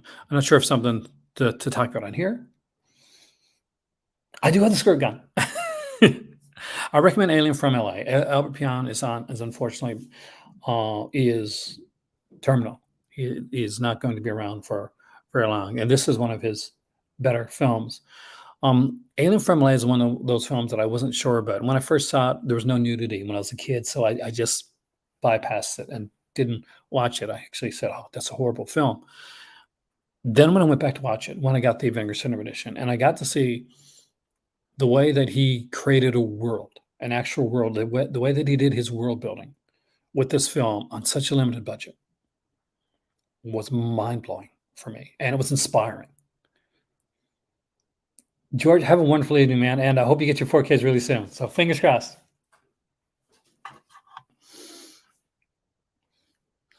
The world building is incredible in this film, and as somebody that would like to make films, this is if I hadn't wanted to make films like before, which and I did, this week has inspired me to really want to actually. My oldest daughter is into filmmaking, and she made a short film recently at a workshop with some other people, and I was so proud because I got to see it was just a short film, but she was able to show me the shots that she did, and they were incredible. I sent a message, and I've said earlier on the channel, Warlock, for people to actually send messages because they're being read out to them. For a guy that like had to work kind of outside of the system, and he made films that a lot of us are going to remember. A lot of us, good or bad, like that hit our heart, I guess. Or he made the first like theater Captain America film. Some people, it is what it is, but it was my Captain America movie that I saw. I was excited about that. Getting to see Alien from LA inspired me as a filmmaker because it showed me that you could build a world on a low budget. You just have to do it right. I think Alien from LA kind of reminded me in a way of if you'd ever seen the original pilot for Max Headroom. Was it 50 Minutes into the Future, right? Something like that.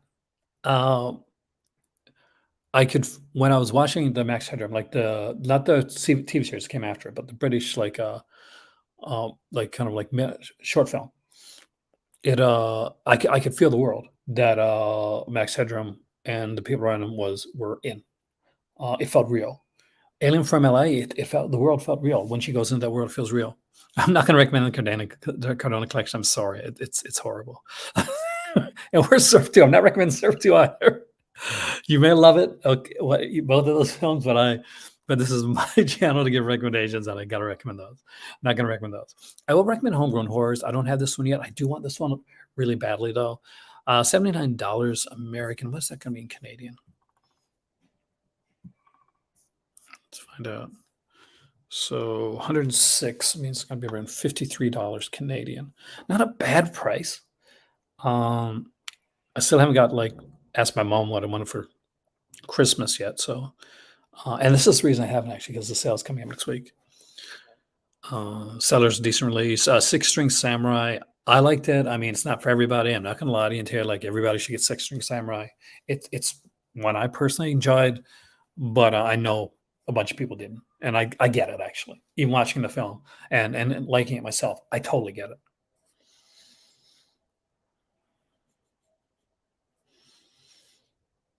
I got Death Promise here, Last Gasp with Robert Patrick's. Patrick, I don't have this one. Rush Week. I have like an old version of Rush Week. Uh, Again, this one right here, K Parker recently passed. This is actually one of the definitive ones. Any of the Forgotten Jollies you see on that are sets that are the limited edition ones that are on sale. You don't have to think. Get those. Forgotten Jollies. That's really, really good stuff.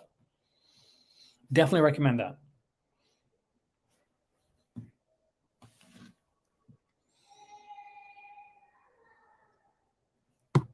Always going to recommend those.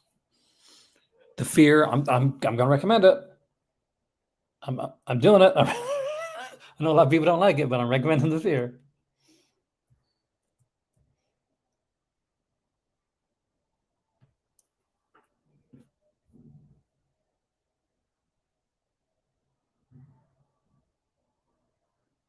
I hate that everything that you check on now, you got to click the I'm not a robot.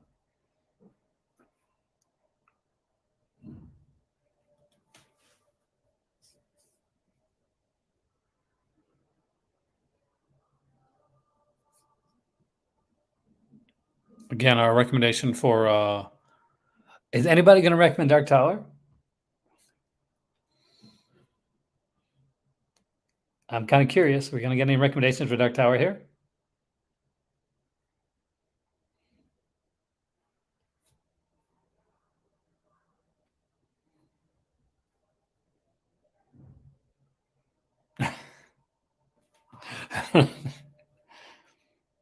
Oh yeah, there is a sequel. Unfortunately, like she's in it for a little bit, but not for very much.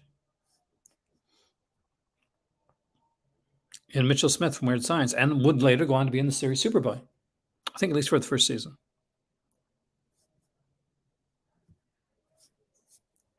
Recommendation: Beastmaster all day long. I love Beastmaster. Memorial Valley Massacre. Again, another one that I really enjoy.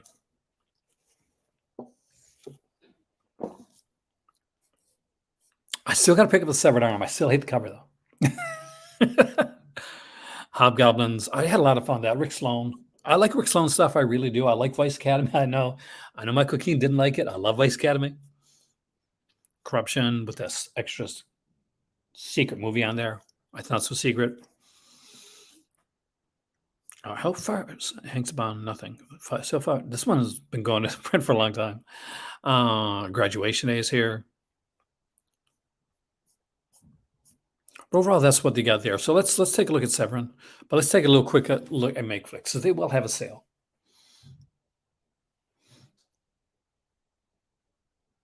Well, you wouldn't be the only person. Pretty much almost everybody didn't like the film, so I don't know. So there are 3 titles which I can't mention because I'm signed up for the newsletter. Definitely, if you want to get one of the 3 titles, want to get them early at a good price, sign up for the newsletter, for the MakeFlix newsletter. I gave you hints, and as always, some of them have like you're gonna get some limited edition slipcovers with autographs on there, including one that has Michelle Bauer's autograph and one that has Fred Illinois. So there's some different stuff here, and they have a lot of like shot and video stuff. They work a bit with a few different people here. What in the heck is this? Okay, guys. So The Dead Next Door, of course. It's by the guy that did this. But this is cool. The Dead Next Door, first 140.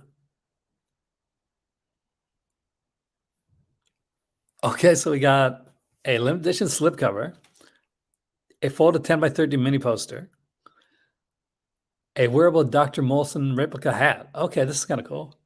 Once I thought I was wrong, but I was mistaken.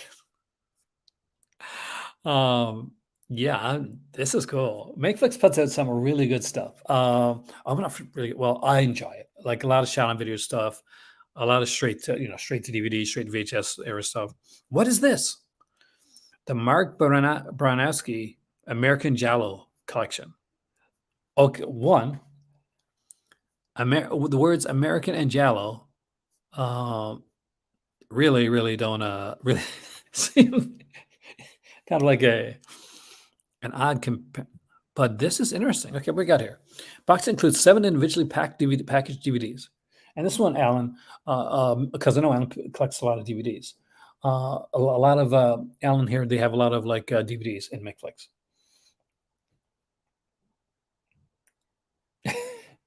David Sterling is releasing another box set next week. And David Sterling stuff does come on MakeFlix. He works there with MakeFlix. We got Sin by Murder from 2004, Powerful Play 2004, Ill Times 2009, Master Desolate 2009, the Riley Morgan Collection, Riley Morgan's first short films from 2010, Hardly Beloved 2011, Help Me I'm in Love 2018 with Riley Morgan, Brink Stevens, and Lynn Lowry. Actually, it's an interesting box set. I'm not going to say that they're films that I think would be great, but they're films that would interest me. And I have things here like Unlisted Owner. I love this cover. I'm not sure if the movie's any good or not, but this cover is freaking awesome. Is this a slasher film?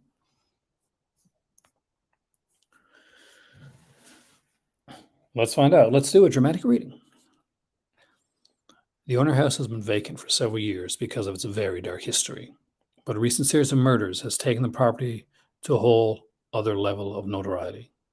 A family who just moved in has been murdered, peeking the crossty of a group of friends armed with handheld video cameras. There goes the dramatic reading. The group decides to break in and investigate, leading to their worst decision of their otherwise fun-filled night. The resulting footage has been edited into the suspenseful Unlisted Owner. We dare you to watch Alone. So I'm guessing this is a found footage style one. I'm kind of mad on the found footage thing, but I think Vampire, My Dead Girlfriend. This cover. $4.99, dog. $4.99. It's not bad. Fancy double feature Bikini Avengers and Sexy Warriors. Oh, really? Wereford Girls Dormitory? Retro Media Edition? Okay, Retro Media Edition. Yeah, that's right. They work with Retro Media. Jacko's here. They had a limited edition of Jacko before. This is one of the David Sterling ones. This is the Meat Hook Massacre edition. He had some really neat editions. So this is the I have never seen Meat Hook Massacre movie in my life, but I don't know that they're not good, so they may be good. Somebody, if you see them, let me know, guys. Meat Hook Massacre 1, 2, 3, 4, 5, 6, 7. There's 8. There's 8 Meat Hook Massacre films. I love the artwork. Artwork's fantastic.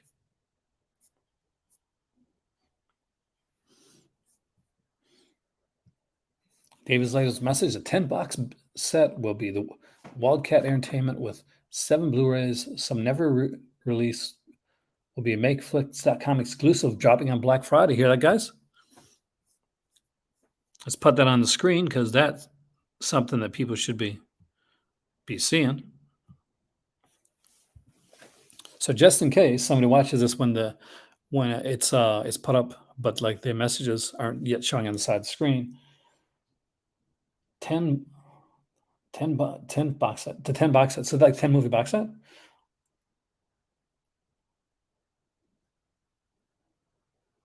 It screams. It does, doesn't it? But Witchcraft is more than 10 each. Witchcraft's a few different films. I would love to see Witchcraft, but I don't want them all. I want all the Witchcraft. I'm sorry. I want them all.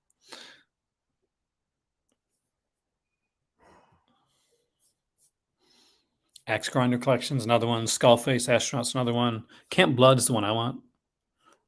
I almost got these for like a decent price, actually. 6 movies at least at this point. Ooh. Because I spoke one Christmas to I've mentioned on it before, to David Sterling on Facebook, and I was trying to pick up like an extra movie for Christmas because there's something I was getting and wasn't coming in until like late January, early February. I think it was Severin stuff that I ordered. And we went with something else, but we almost went with this. And we contacted Sterling directly, and he got back to us within like less than 5 minutes. And he offered us like a really good deal on some stuff. And I regret like not getting it because it was so nice. And look at this, look at all these freaking Camp Blood movies. I know some people don't like these films. I don't mind them actually. Yeah, that's true. He's always available. Like he's very, very easy to get along with.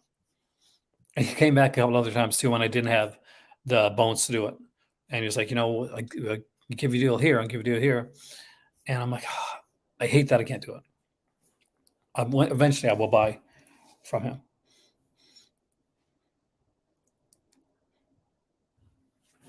Angel Eyes, Monique Gabriel. I actually have the old DVD. This is a retro media release, or at least initially was. Gary Graver's Psycho Classic. Yeah, there you go. See, like Night Owl Theater. Anytime you see something like Night Owl Theater, that was originally a retro media release. Because initially, I think initially anyway, Night Owl Theater had Fred Olen Wright's, I think, wife at the time. She was the host of it.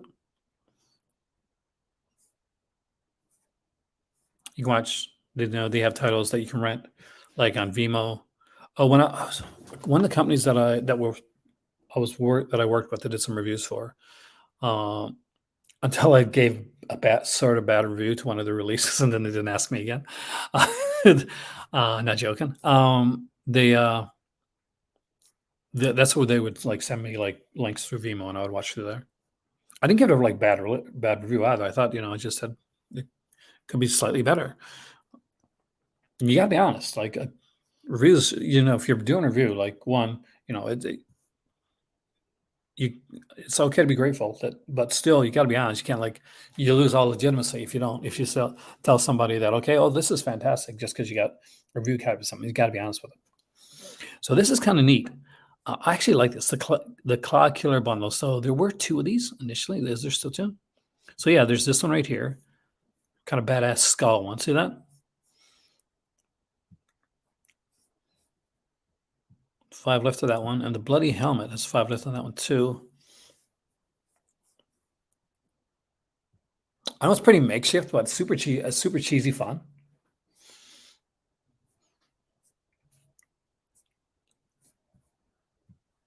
And I like a lot of this low budget SOV stuff. I really do. So I've got like an extra. I get love for this type of film, like Intervision. I love the Intervision stuff. I like movies like Things, stuff for children. Just like Milk and Massacre. Let's dive over to Severin Films for a minute. I want to thank you guys for staying with me for this because I wanted to. It's been a while since I've done a video, and one of the things that I wanted to do was come on here and make a longer form video for you guys, kind of like the old days. I want to check on something here. If I can do this while I'm here, I will. Just going to check on something really quickly.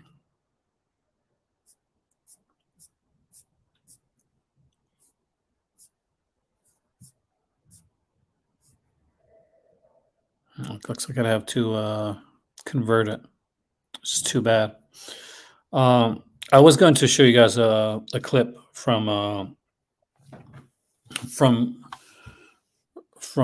Jeremy Irons on and Jim Jarmusch. Just to let you guys know, I'm still here. So it's just, yeah, I like Sean. And here's the thing. It's, I guess in a way, Warlock, it's kind of what Iron said, in that is that like shot on video films, like these lower budget, these indie films, they're not adhering to like a big studio, so they can do a lot more stuff, and they can take a lot more chances, right? I gotta get out of that. So that's always a big thing. and a lot of like films over like a lot of kind of European films, African films right now are actually taking some are actually doing that, like taking some take some chances doing something different. There's a movie coming out that's at this. I met the director actually. Um, I knew the director's husband. He was also a director from before because he was at our wedding ceremony a few years back. But I got to meet the director and the star of a movie called The Blue Captain. Um, that's get making the rounds through the festivals. It was at the it's one of the big ones in the Marrakesh Film Festival. It's actually a Moroccan film, and it's it's there's eyes on it for best foreign film. Like it's trying to get into that running, and definitely EH for sure. Look it up. I think it's your type. Very different stuff. Concept Media. Oh, let me check. Let me check that out. I know there's a. We got to check out the box set sale too from Show Factory.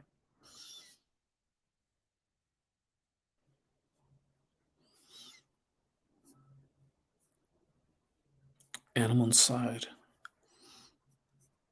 Let's go to the store. Okay, yeah. So it looks like the Concept Media Blu-ray collection is $50 off, which is a big drop in price because it was $100. So the 15 films, 12 short films, limited edition set, only 5 remain. So there you go. Only 5 of these actually remain. And right there, guys, if you want to follow along, Warlock put there's an autographed Animal Inside for $15. They did Don't Have in the Woods? I remember this film. Limited edition comes with interactive drinking smoking game with scorecards. I did not know that was them. Limited edition anniversary edition for $10. That's actually pretty cool. Season's Greetings Double Feature. I don't know if you've seen that one. I love Christmas horror. Yeah, I've heard of it. Sequel actually. Midsummer Nightmares Double Feature is here. Squatched is $10. Bludgeon is $10. Like this, like these are smaller companies like that. Check out the trailer, check the stuff because it's really good to go out there. We all love our Vinegar Syndromes and our Scream Factories and our Arrows and our Severins and stuff like that.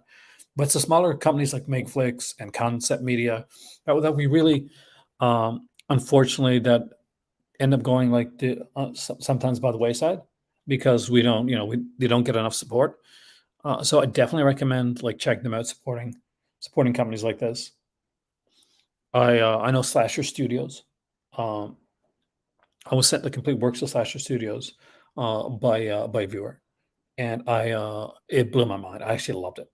So and look how gorgeous! Like look again, like look at this here. Look how gorgeous this looks.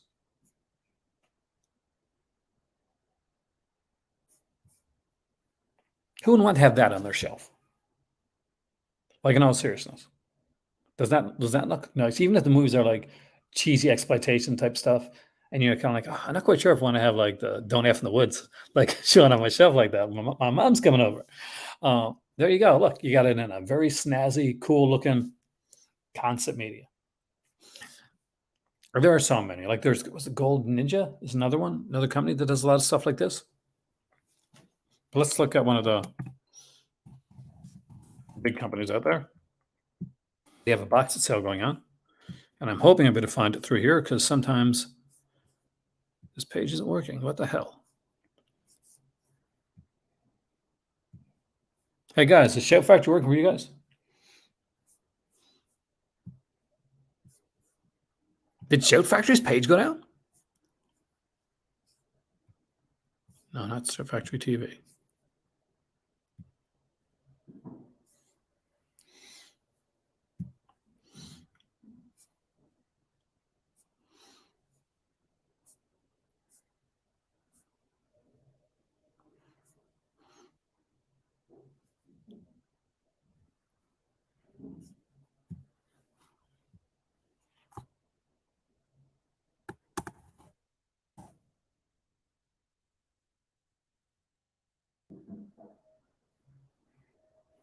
So for you, what's hit me across with the link, Warlock?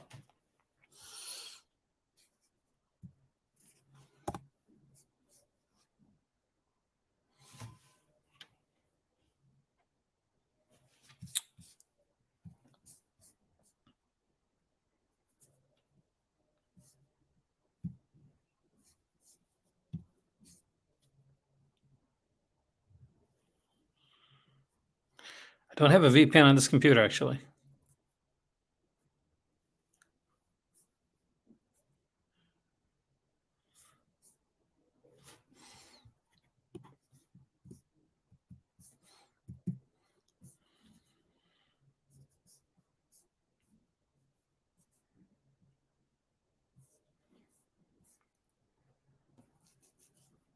Damn it, it's not letting me save the link. Let me just try something here. So I'm going to have to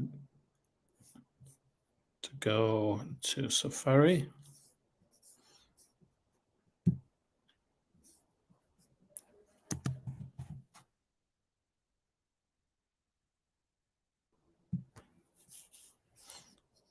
So I will apologize ahead of time if this goes loud for a second.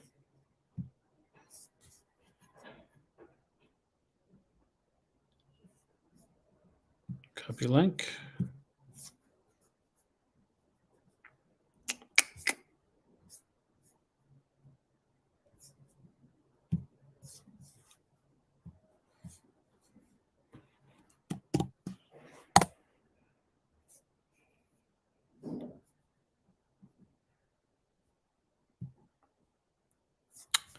I guess it isn't working for me because I don't have a VPN on this one, and I would have to set up a VPN on this one right here. So let me do it in a different way.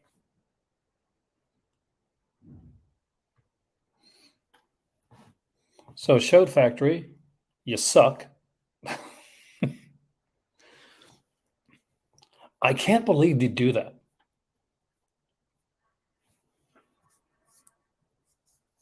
So I am going to, I guess, read off the Show Factory releases that are on sale here.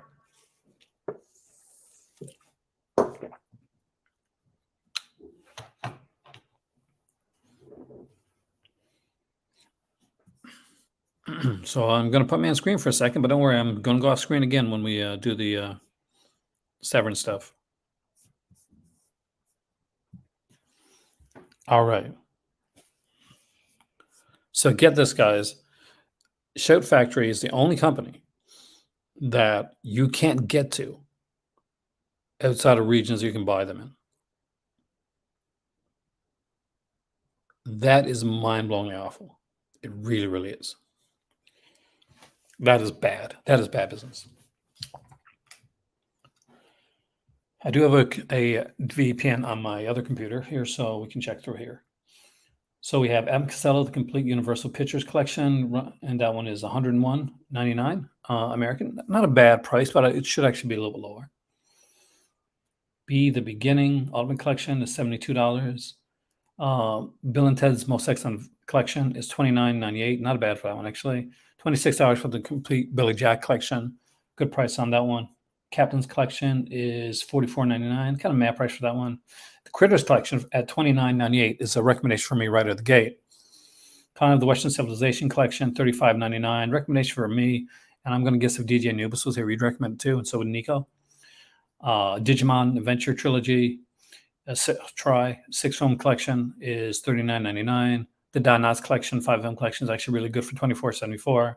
Definitely recommendation on the Fly collection. I don't own that one yet, actually. Is $38.99. The Friday 13th collection, everybody should have that already, but it is $95.99. Good Place Complete Series is $41.98. It was a really fun show. One of my favorites here is Gravity Falls, the Complete Series collection. I'm going to check that one out after because I'm going to bet you that one will work for me. I'm actually going to do that when I'm doing this.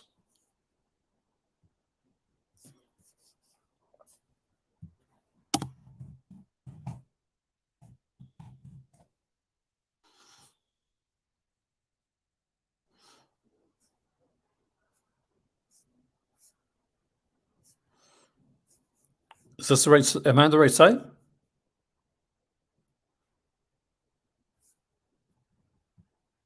Connect design. Unfortunately, it's not letting me. Oh, God. Let me see.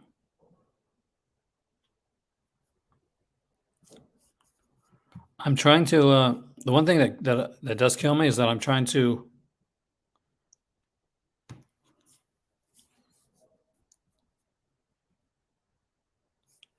Like, I can't click on a link here. It's just to put.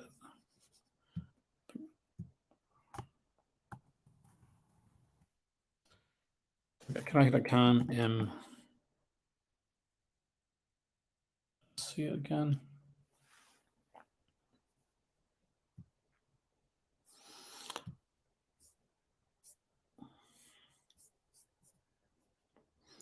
Is that their StreamYard doesn't let you click on the links? Doesn't let you like save the links? I'm trying desperately to actually save the links here.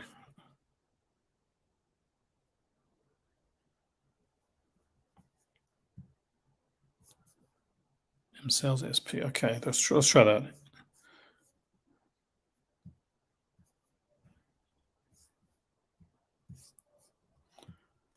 .com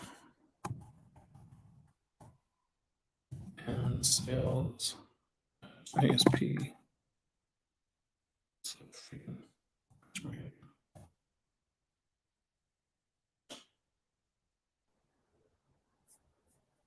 Think we're there?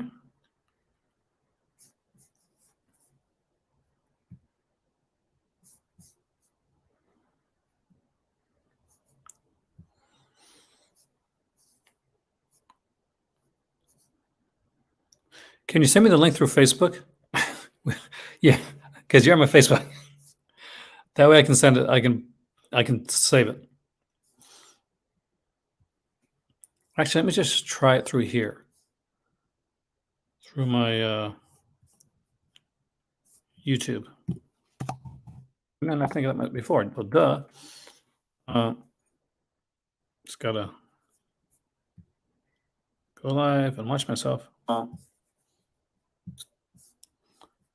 There we go. Aha. Copy link address. Copy.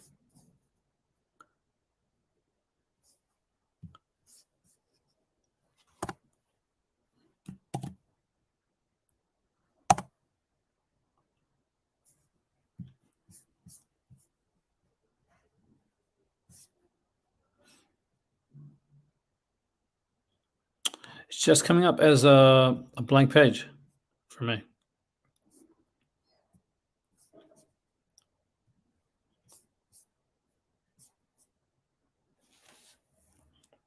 Oddly enough, it did not work.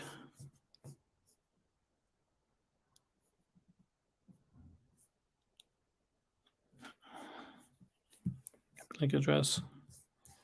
Make sure I'm not.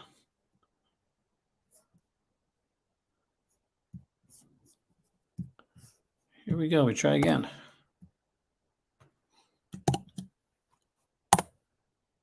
Here we go.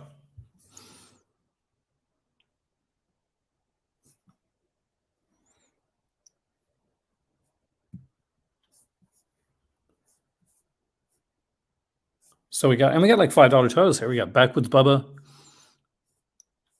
got Martian Massacre. Terrifying T-Rex. All $5 titles. Boobs, Blood, and Mayhem. More info. I do want more info on something. Starring Tamara Jones. Why does that sound familiar?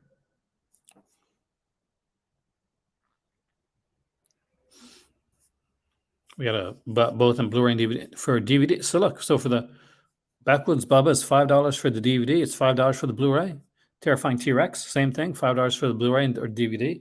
I know Alan collects a lot of this, the DVD stuff. So out there, Martian Manhunter, Martian Massacre, also gives you like $5. for the price. That's actually a good price for something like this. And look, it's going to be kind of fun, cheesy, great stuff. And I want to again uh, thank him for all his help here, Warlock, when it comes to doing this.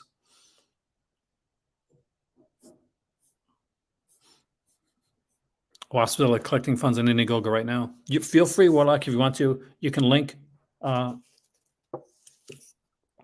his Indiegogo campaign.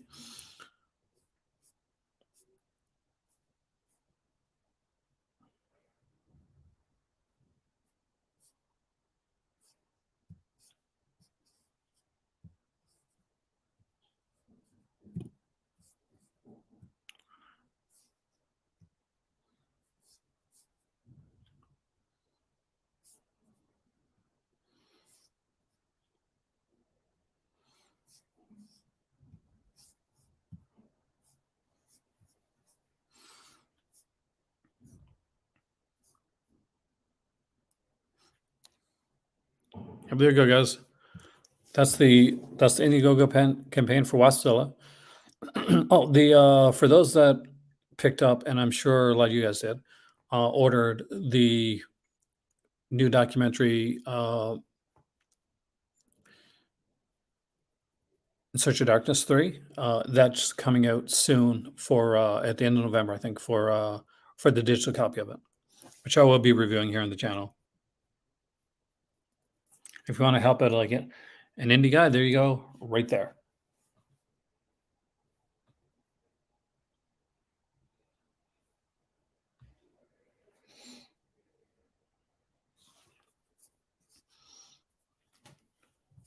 Now we have to. You don't want to see me anymore. I'm going to start losing viewers. If I'm on camera, nobody wants to see me on camera.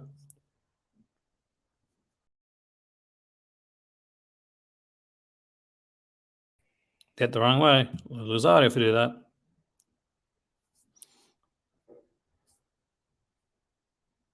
I'm really excited about like Aliens documentary from the same guys. I'm excited about that. I'm also excited about the 90s, like doing the 90s era of horror.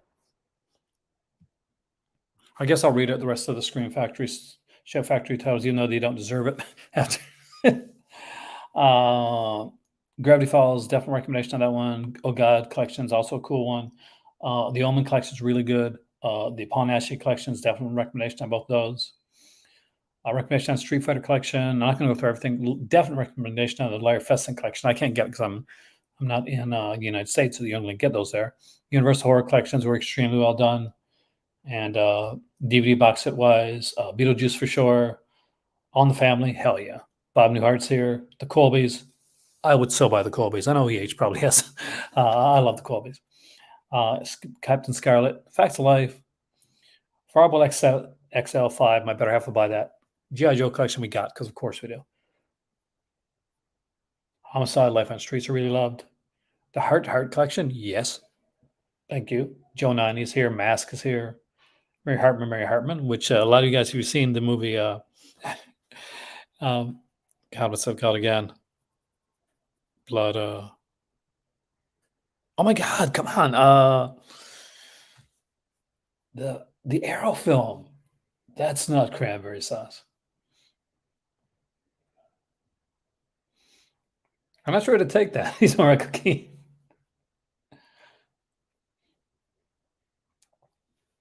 I've been around for a while, Stan Silence.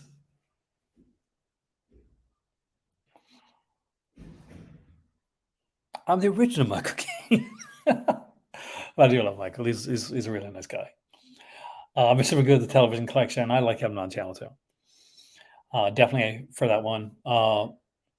Mod was a groundbreaking series in its time. Room 222. I don't know if anybody remembers that show. I used to watch it all the time when I was younger. Punky Brewster's here. Secret Agent Man. What's Secret Agent. Scott McGowan, the precursor to the famous. We got the Saint here, the complete collection. We got Space Precinct. I got a kick of that. Thunderbolts, I have that one. That's a good release. T.J. Hooker, I have. The Transformers again. I got that one. Definite recommendation on that one. Underdog, Stingray. So a lot of cool stuff. It should be good. I mean, like I'm looking forward to it. Stan, have they put up the Indiegogo for the 90s one yet? I'll probably get on that one. I didn't get in on the first two Search of Darkness ones. I regretted it. So when I went in to get into the newer Search of Darkness when it came out, I went in and I said, okay, well, I'm going to get I'm getting the box set. I'm going to get all three of them. So call to cinema when you're watching your Search of Darkness, and if you watch the credits, when you see your name there, look for mine as well.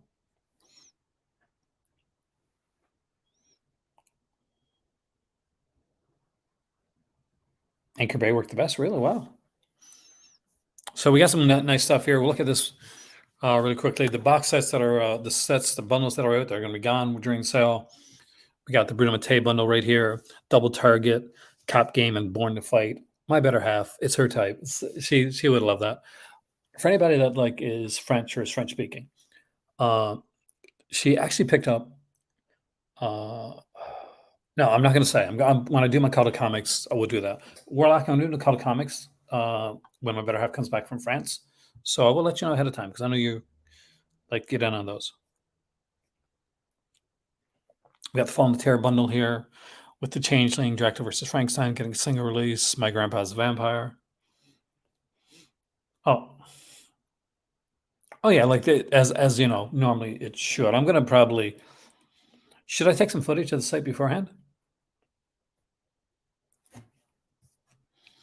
We got the Plaga Zombie Trilogy, which I know nothing about. Tales that keep you awake. Actually, look, that's cool. Now, a lot of the stuff here that I'm showing you right now isn't going to be on sale. They go back 6 months. So Vinegar Syndrome goes back 3 to 4 months normally. When they do a sale. Severin goes back 6. So the releases for the halfway to Black Friday stuff would not be part of the sale. So it would be November, October. So I gotta get this right. September, August, July, June, February. So I guess probably January starts. I'm saying get the female executioner sticker, the Cobra one. I'm sure it's not going to be out after the sale. It's going to be a sale only thing. I'm telling you right now. I'm hoping that they have the ability and you know, I'm going to say Blood Rage. Thank you. Blood Rage is what I was talking about. So Blood Rage, Mary Hartman was a TV series, and if you watch Blood Rage, the girl that plays the mother in it, the really kind of quirky, weird mother, that's the star of Mary Hartman.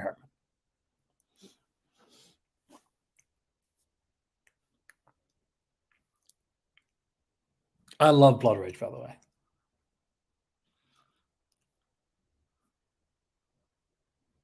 I love these T-shirts here too. Keep an eye out. Some of these T-shirts are probably on sale.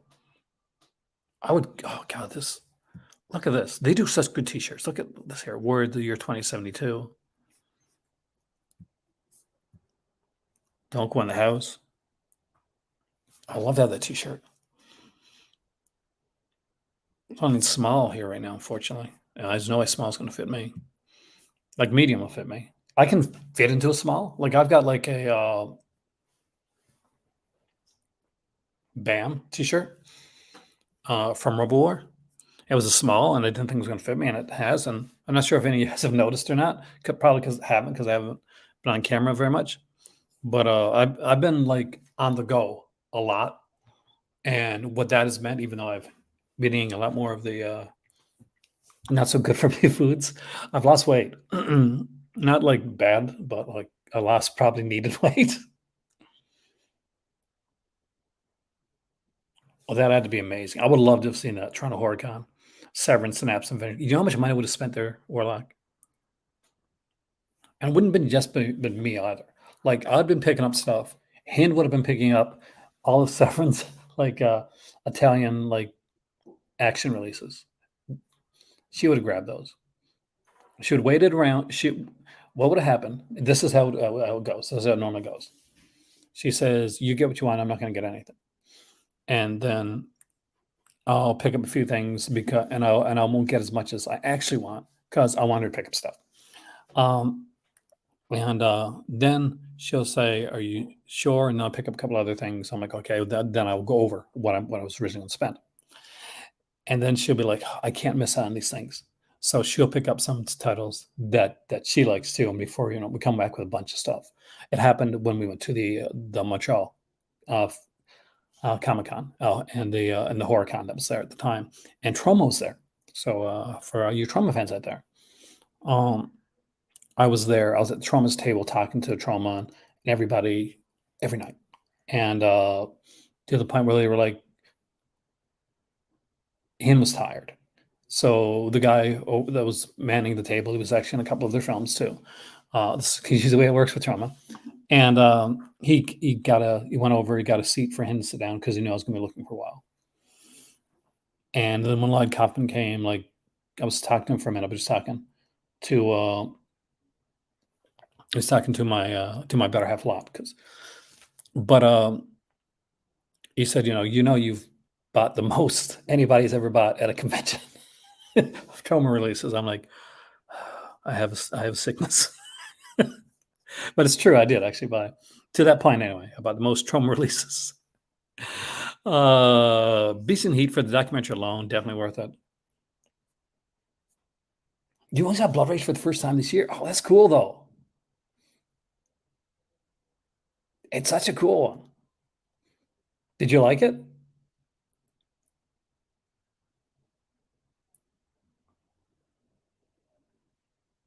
Sleazy Michael. He knows what works. And he's good at it. I mean, like he does it well.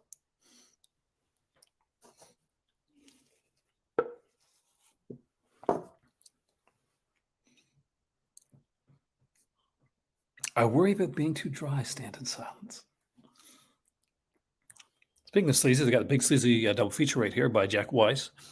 Crypt of Dark Secrets and Death Brings Roses. I know I can't click on that, but Patreon members, we're going to be going through, we're doing a Patreon video this week, looking at stuff I can't look at. That means we're going to be looking at the adults titles as well. And I'll bring up my books, my Bridget Leahy and books like that.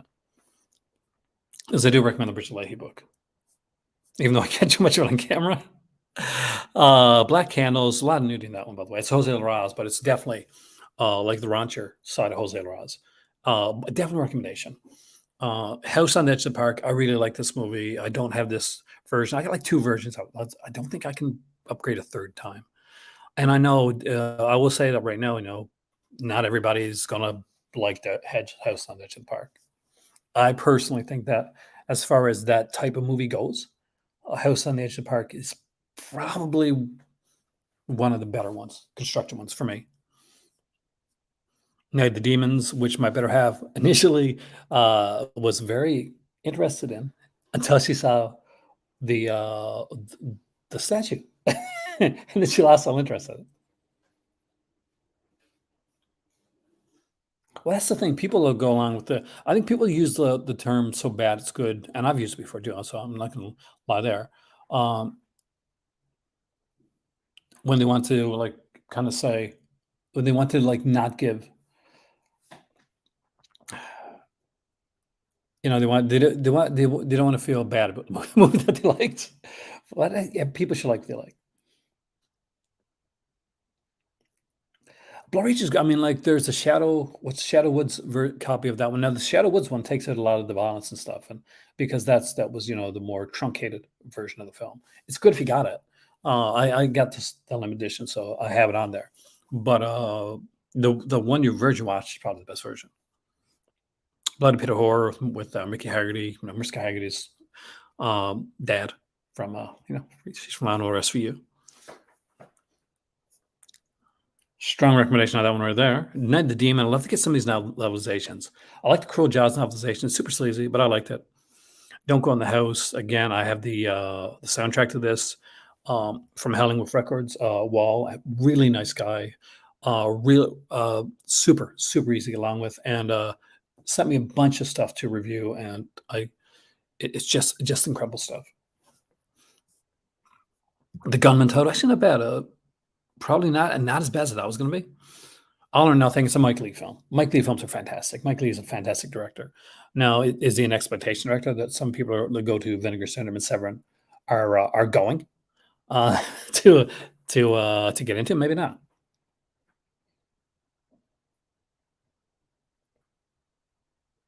I like the pit is cool. The pit is like Canadian, just so you know. I'm pretty sure it's Canadian, but it's I love the pit. Soper was great in that film.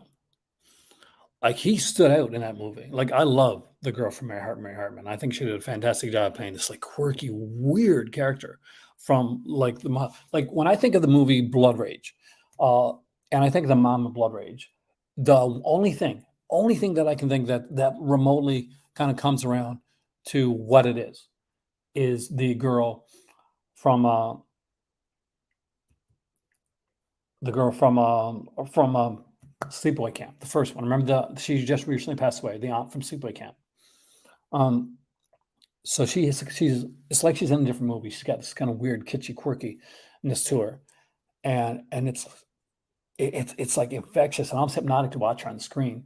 You're Every time you watch Sleepaway Camp, you always like, or at least I do, and I'll right in there. No, not Felissa Rose. The actual plays the aunt. Like basically the one like, don't remember to take your they wanted your they wanted your health your health transcripts. Remember to take that, and don't forget that. Oh my, I can't do her. Anyway, she's really good. But I think of like the girl from Blood Rage in that same way. She has that almost like, is she insane? I love watching her. Nasty Habits, the non-exploitation one. My Better Half's not a big fan of that one. I'm a huge fan. All the Hauntsby Hours. Everybody should have another collection. Like, hands down. It's got a great documentary, amazing films that I'm still working my way through. They're that intensely put together. There's films, there's commentaries, there's short films. It's something that I'm going to do a review on, but it is overwhelming.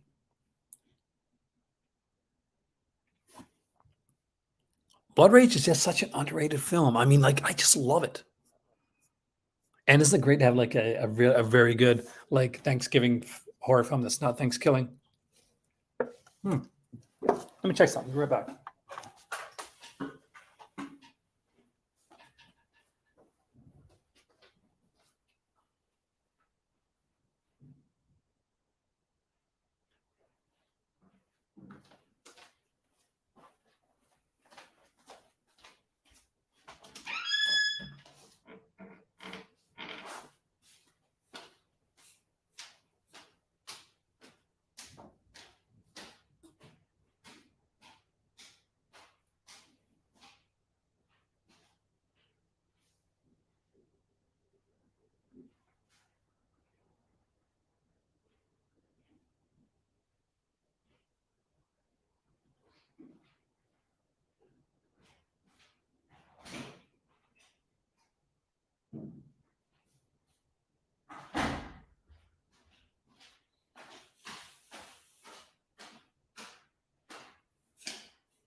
Just gotta check in something really quick.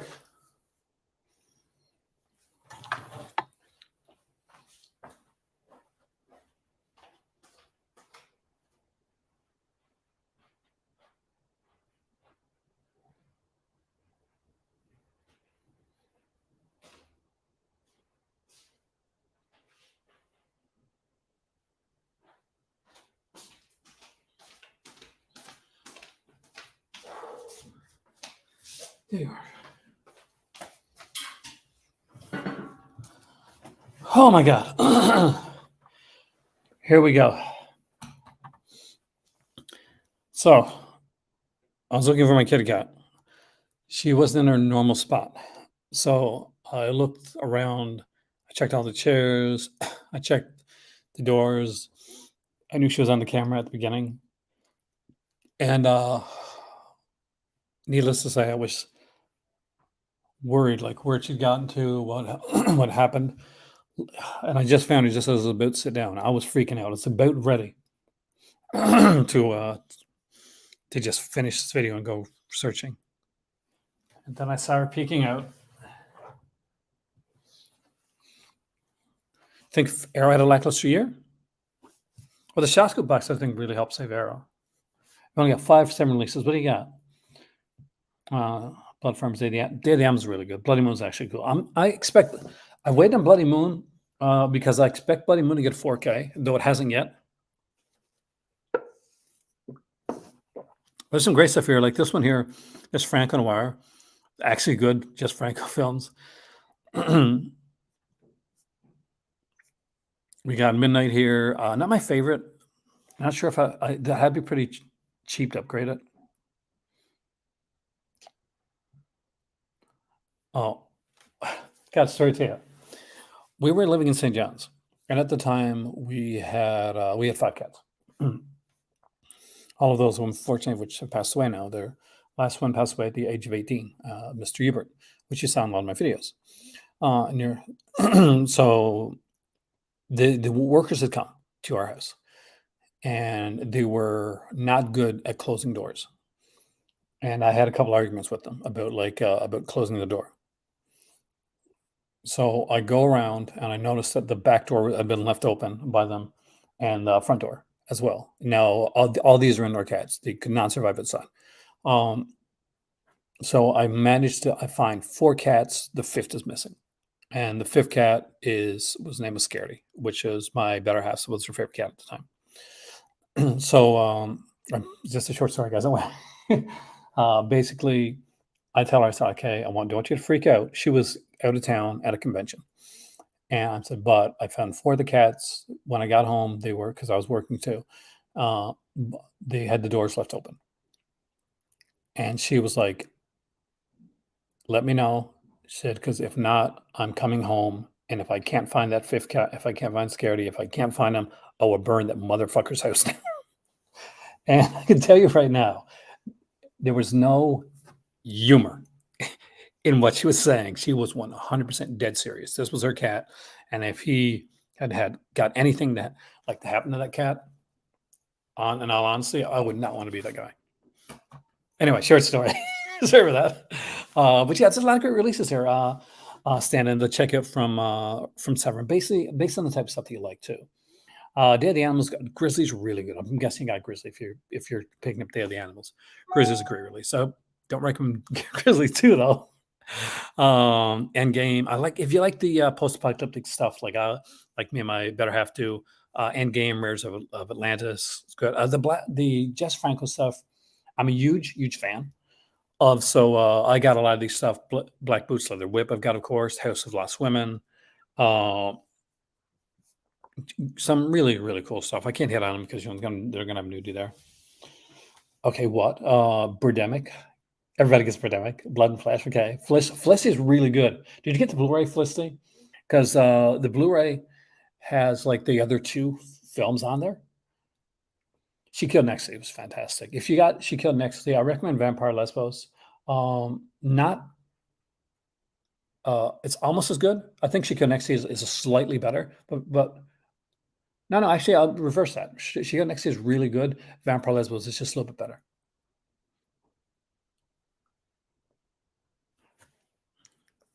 I think Severin have improved like tremendously in the last year. I think Severin has become the company. Like Vinegar Syndrome puts out like some amazing stuff, and they got the slip covers and stuff like that.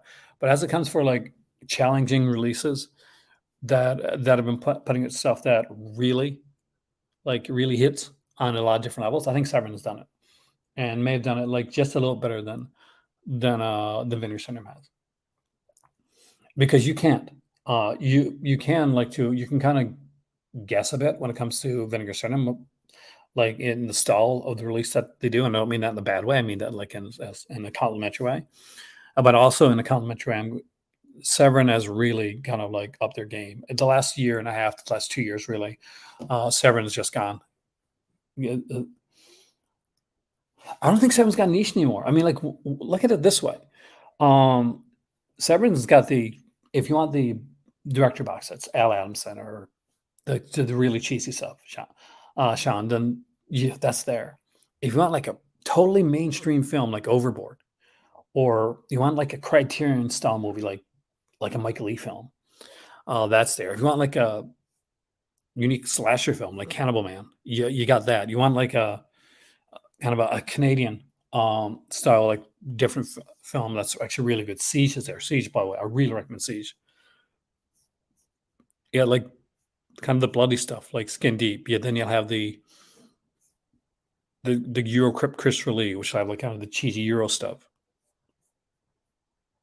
I think they have a little bit of everything, especially right now.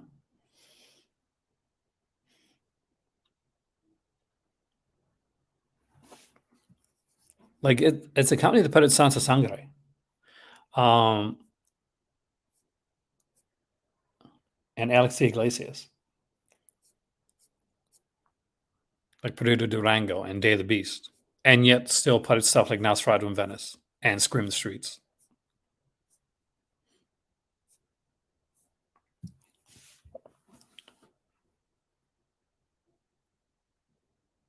I did a bit, Razor. I found that with Ecamm, for instance, I did not have the ability to do things like this.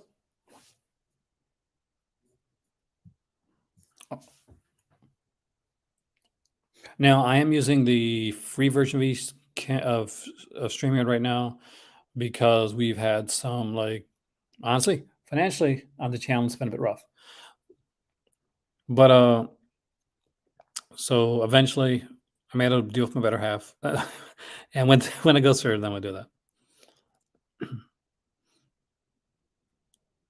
It's pretty cool. Just the fact that those are out there, like you have those 2 extra films, and each of them, by the way, stand-in, has their own commentary as well.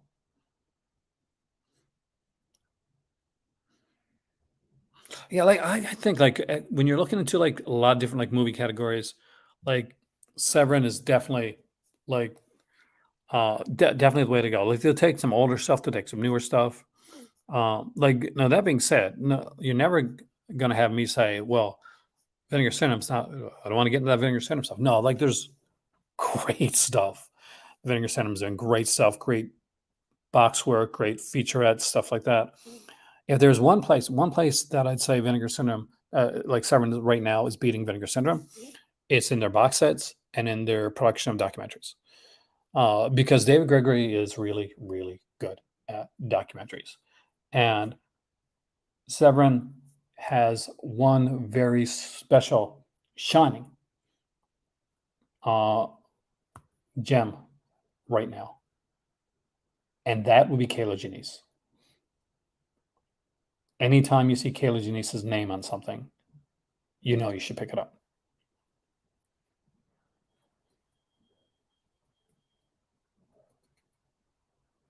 I love when they do that. Like, I guess just to give you, hold on, give me a second. Give you an example.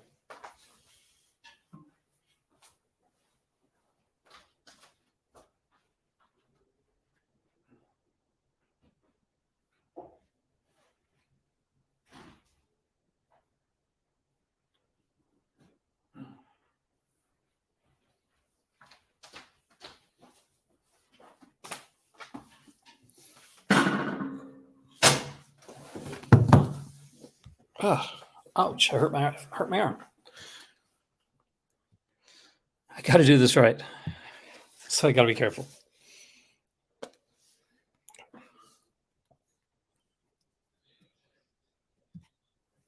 So there's nothing that any other company has put out that can touch stuff like the Bridget Leahy book right here, or, in all honesty, aside from Criterion, I don't know any other company that's put out a box set as good as this one. I mean that truly in the way that I say it. I mean, like, aside from like Criterion's Bergman set and some of Arrow's Shawscope sets, this is one of the greatest box sets I've ever seen put out.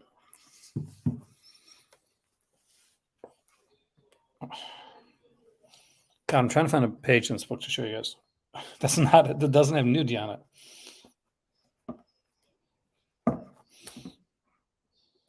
Bridget Leahy did a lot of nudity, guys. See, I don't think Scream Factory is there anymore. I mean, like, there was a time when I would say, yes, Scream Factory does amazing stuff. Like, but we're getting a lot of like, hey, this Scream Factory is putting out a steelbook edition of a movie that they put out before. There's got to be a page with no nudity on it. Come on. Nope. Later career. Okay, here we go. It's hard to find, but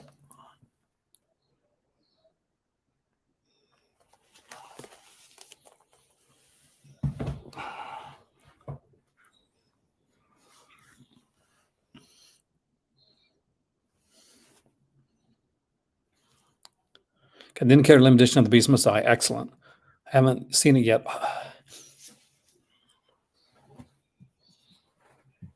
So, The Beast Must Die.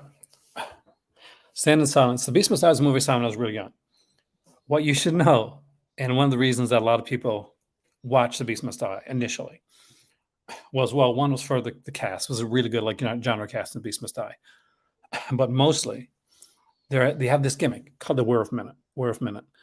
So near the end of the film, before they reveal who the werewolf is, they stop the film for 1 minute, and a narrator comes on the screen along with the faces of the entire cast and a clock ticking up. And it says basically, it is now time for the werewolf minute.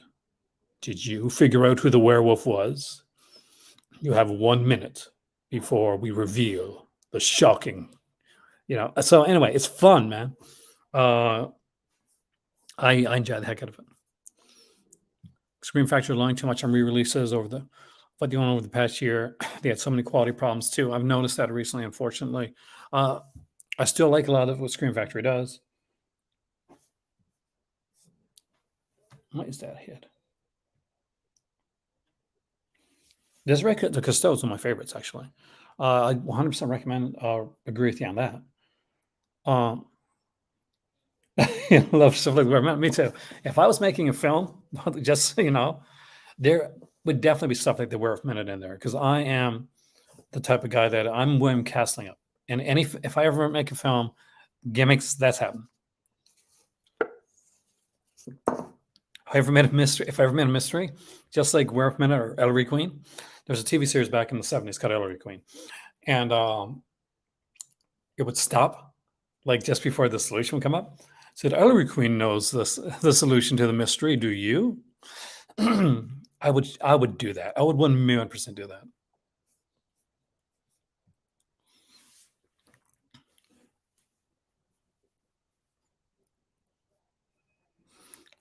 For Scream Factory right now, there have been issues. Like, I love their box sets that they put out, the Friday 13th box set. I love that when they did the Halloween set. I love the 4K releases that they put out. I know some people are like, wow, they're putting out 4K releases of the Halloween films. And people forget how, this doesn't like, we're off the game, Alan. They forget like how long ago that Halloween box set was. And you should always, by the way, I love this Daredevil picture. You should always buy what's your taste. Never buy something just because somebody else bought it or somebody else recommended. Get stuff you like. For me, I adore all types of film. So I went and saw Marlowe with last night, and tomorrow I'm going to see Tilda Swinton's film, The Eternal Daughter. So I have very different tastes. I would love to have seen like them do like be able to do like a Nightmare on Elm Street box set, but sadly that's not happening right now. But then again, there's some great stuff right here. I gotta move off this. They're gonna accidentally think that this is like, I guess, nudity here, even though there's like things put there. The Paranoia t-shirt, That's under clearance. Recommend that. This wax mask keychain is really cool looking. Lindsay Baker said, "Who didn't come onto my channel, hear me talk about this set and buy it, and not buy it?" I'm pretty sure almost everyone that didn't have it did, and you're cool for that. Strange Vice of Mrs. Ward, again, one of the best giallos out there. Martino did it.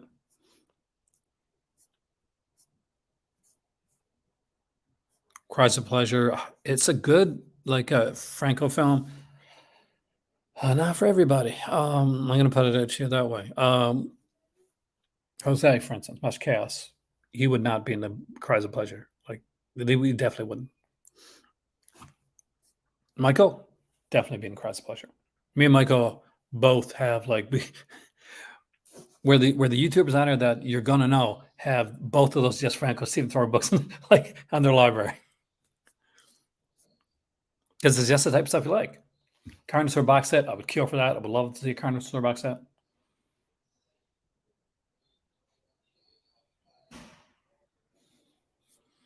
Buys Next Door, again, another one that's not a regular release from Severin. This is a Penelope Spears film, and a damn good film too, like a really good film. Maxwell Caulfield, Charlie Sheen, tons of features on here.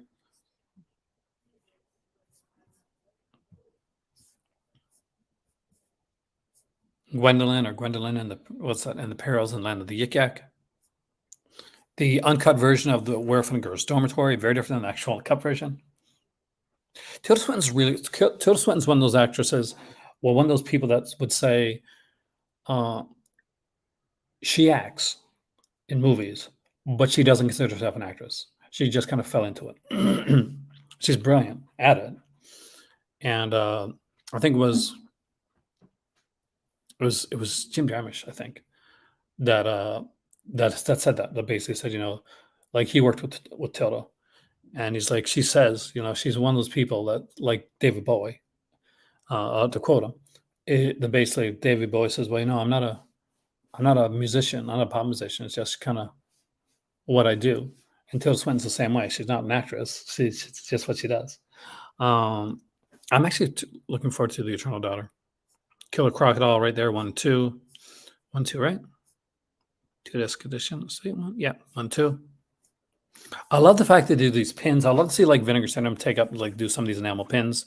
I like kind of low cost enamel pins that are quality, because the Severin ones have been low cost and quality.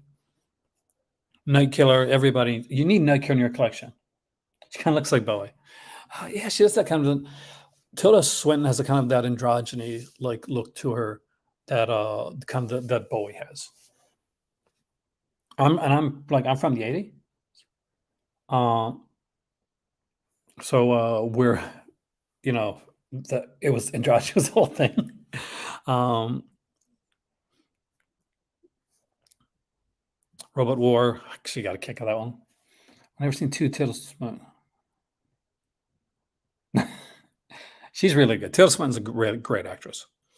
The Uncanny. I got this one. I gotta watch this one. I haven't watched it since I got it, but I've seen it before, like years ago. I don't have Mask Me Later. St. Bernard doesn't interest me because I'm worried about, like, I want to see that getting killed. Emmanuel Francois, again, recommendation on that one.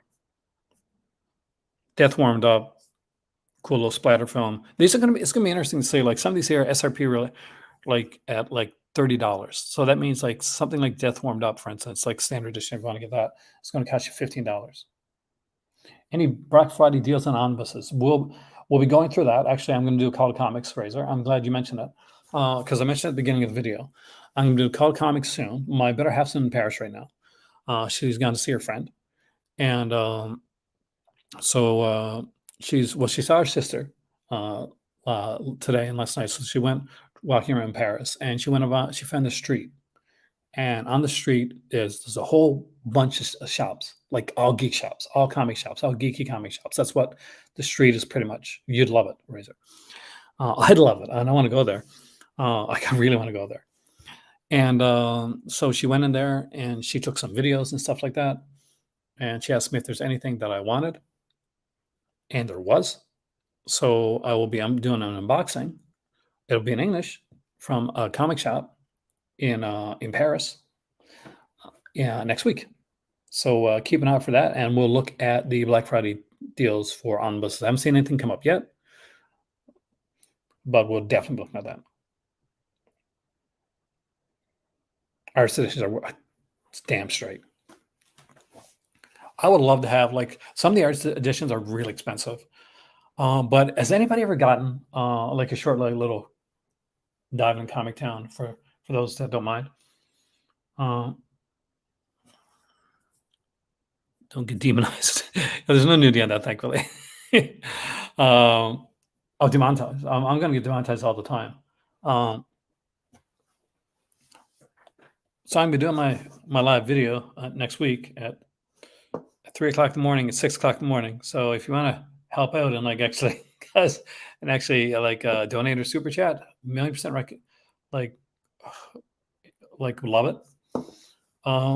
But ever see those like those great big like releases like what's like Strenko is tremendous or Kirby is fantastic. They're like these gigantic hardcover, often hardcover like over the size of treasury editions or like huge size. I almost picked one up actually recently, but I figured I'd have it would take my suitcase wouldn't be big enough for it when I'd be coming back.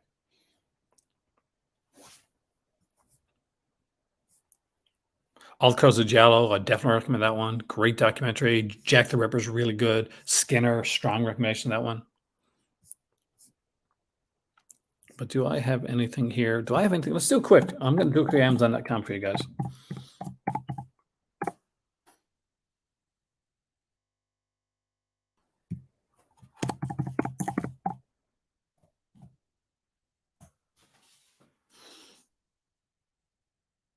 Let's do a quick one right here.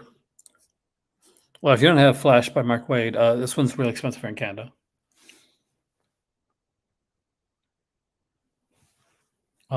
Strong recommendation on that one. Mark Waid's Someone Run on the Flash is one of the best ever. I think it's better than Jeff Johns. I'm a Wally West guy. I really am. And the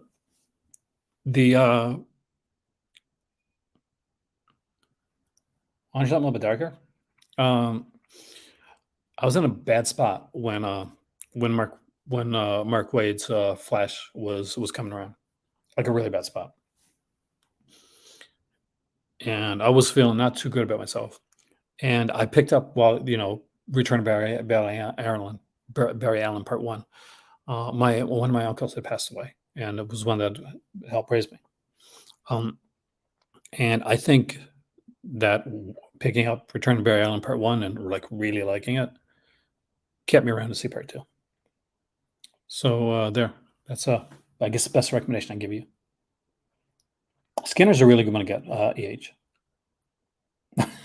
Pieces is good. Pieces is crazy. I don't know about Extreme X-Men by Chris Claremont. I was out of X-Men by that time. I'm going back with the Hickman run, which I definitely recommend.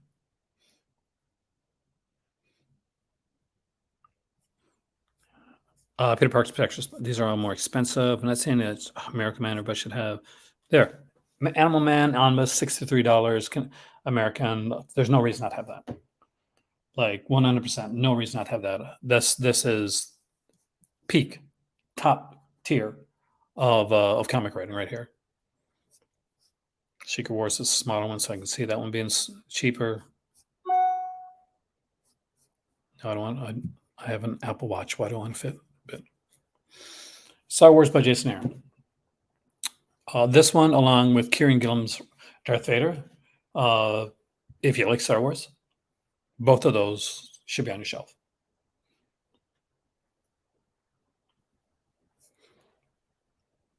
I don't have any of the Legend ones, so I really can't like give a strong recommendation on either of those.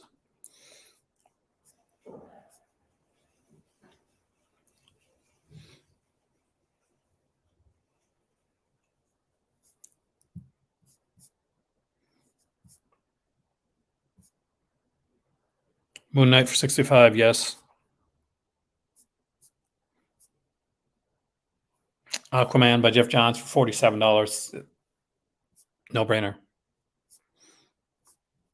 Let's do iced tea.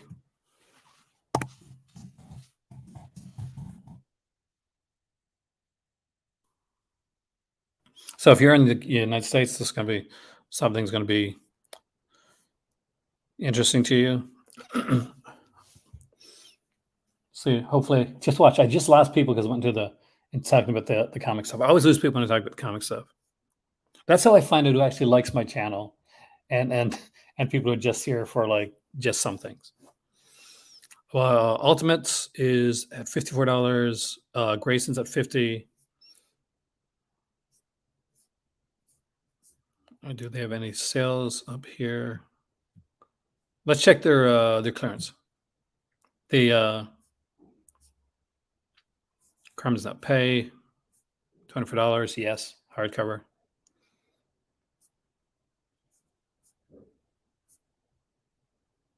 Marvel Masterworks for $24. That's an insanely great price, especially that's good. This is the golden age.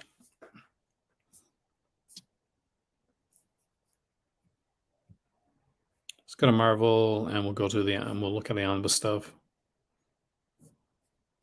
Let's just put on the word omnibus. InStock Trades has a lot of good prices when it comes to this type of stuff. So we got things here like the Batgirl Bronze Age omnibus running at $57.99. Books of Magic for Volume 152. That's actually a really thick one. Grayson Ultimates on the way. Nice. The Injustice ones are good, but I recommend getting them at a cheaper price. So, Mighty Thor Volume 1. I enjoyed it. I would say if you're going to get either one of these, get the Journey into Mystery variant cover, Kirby variant cover.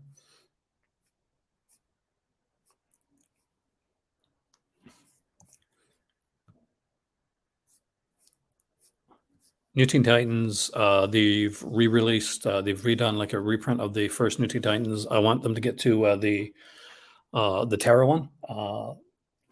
So definitely buy that. Harley Quinn and Gotham City Sirens. I saw House of Mystery, Volume 2. I saw that in my better half showed it. Was in Paris. Volume 1 for $57 is really fucking good. So big recommendation on that.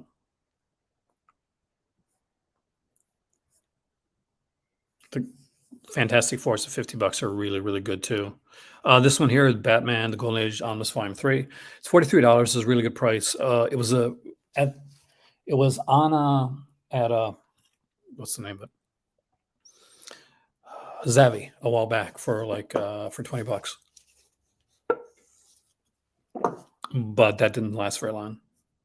Batgirl at Burnside, $57. Definitely a good, decent pickup for that one right there. I remember the original, like the one before this, Batgirl Returns. Definitely wanted to get.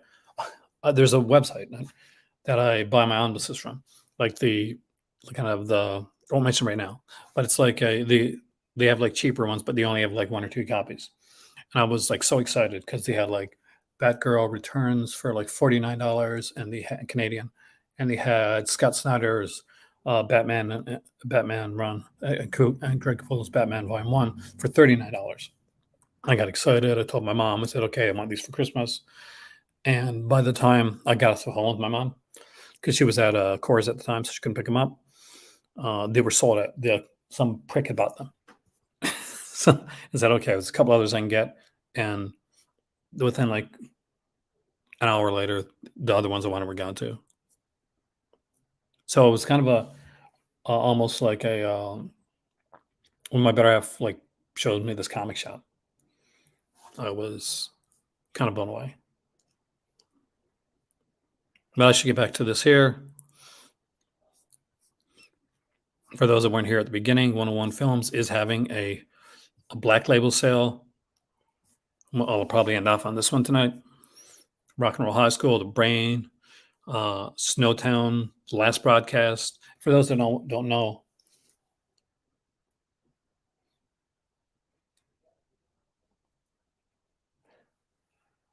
then I would say parts of it.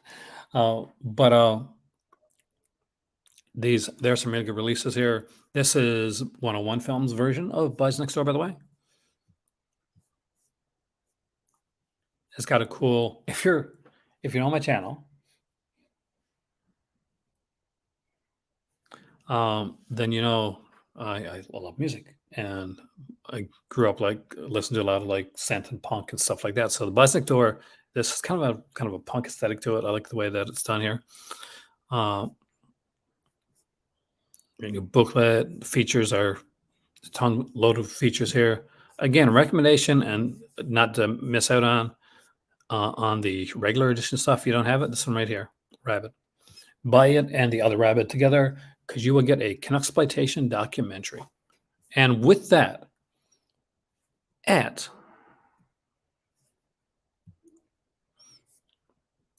3 hours,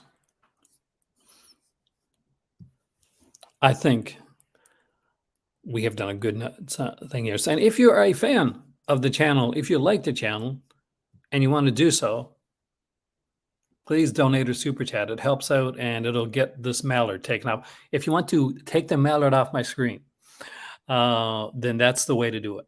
Super chat and donate, and eventually the mallard will go away, and I will be able to do this on a couple of different platforms, and we'll be able to go into the StreamYard. I want to get up to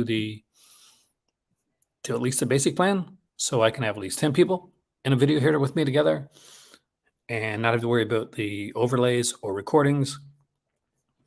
So there you go.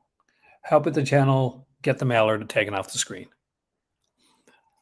I am Aaron. Thank you so much for joining me here in the Call to Cinema International tonight. Well, come show up for my Call to Comics ones. We'll talk about it, because we talk about comics a lot in the Call to Comics, of course. And we're talking about some of the neat stuff that's come up too, including the fact that Batman had a Robin that was the Joker's son. That's the thing. Cheers. I will see you soon. Wait, Vinegar Syndrome just sent an email based on their partner labels. Let us see. Before I go, let us check that out.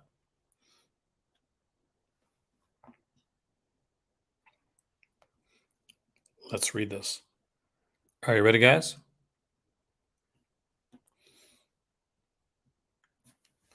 A lot to be thankful for this November. Black Friday at Vinegar Syndrome may be just around the corner, November 25th to the 28th, so that you know.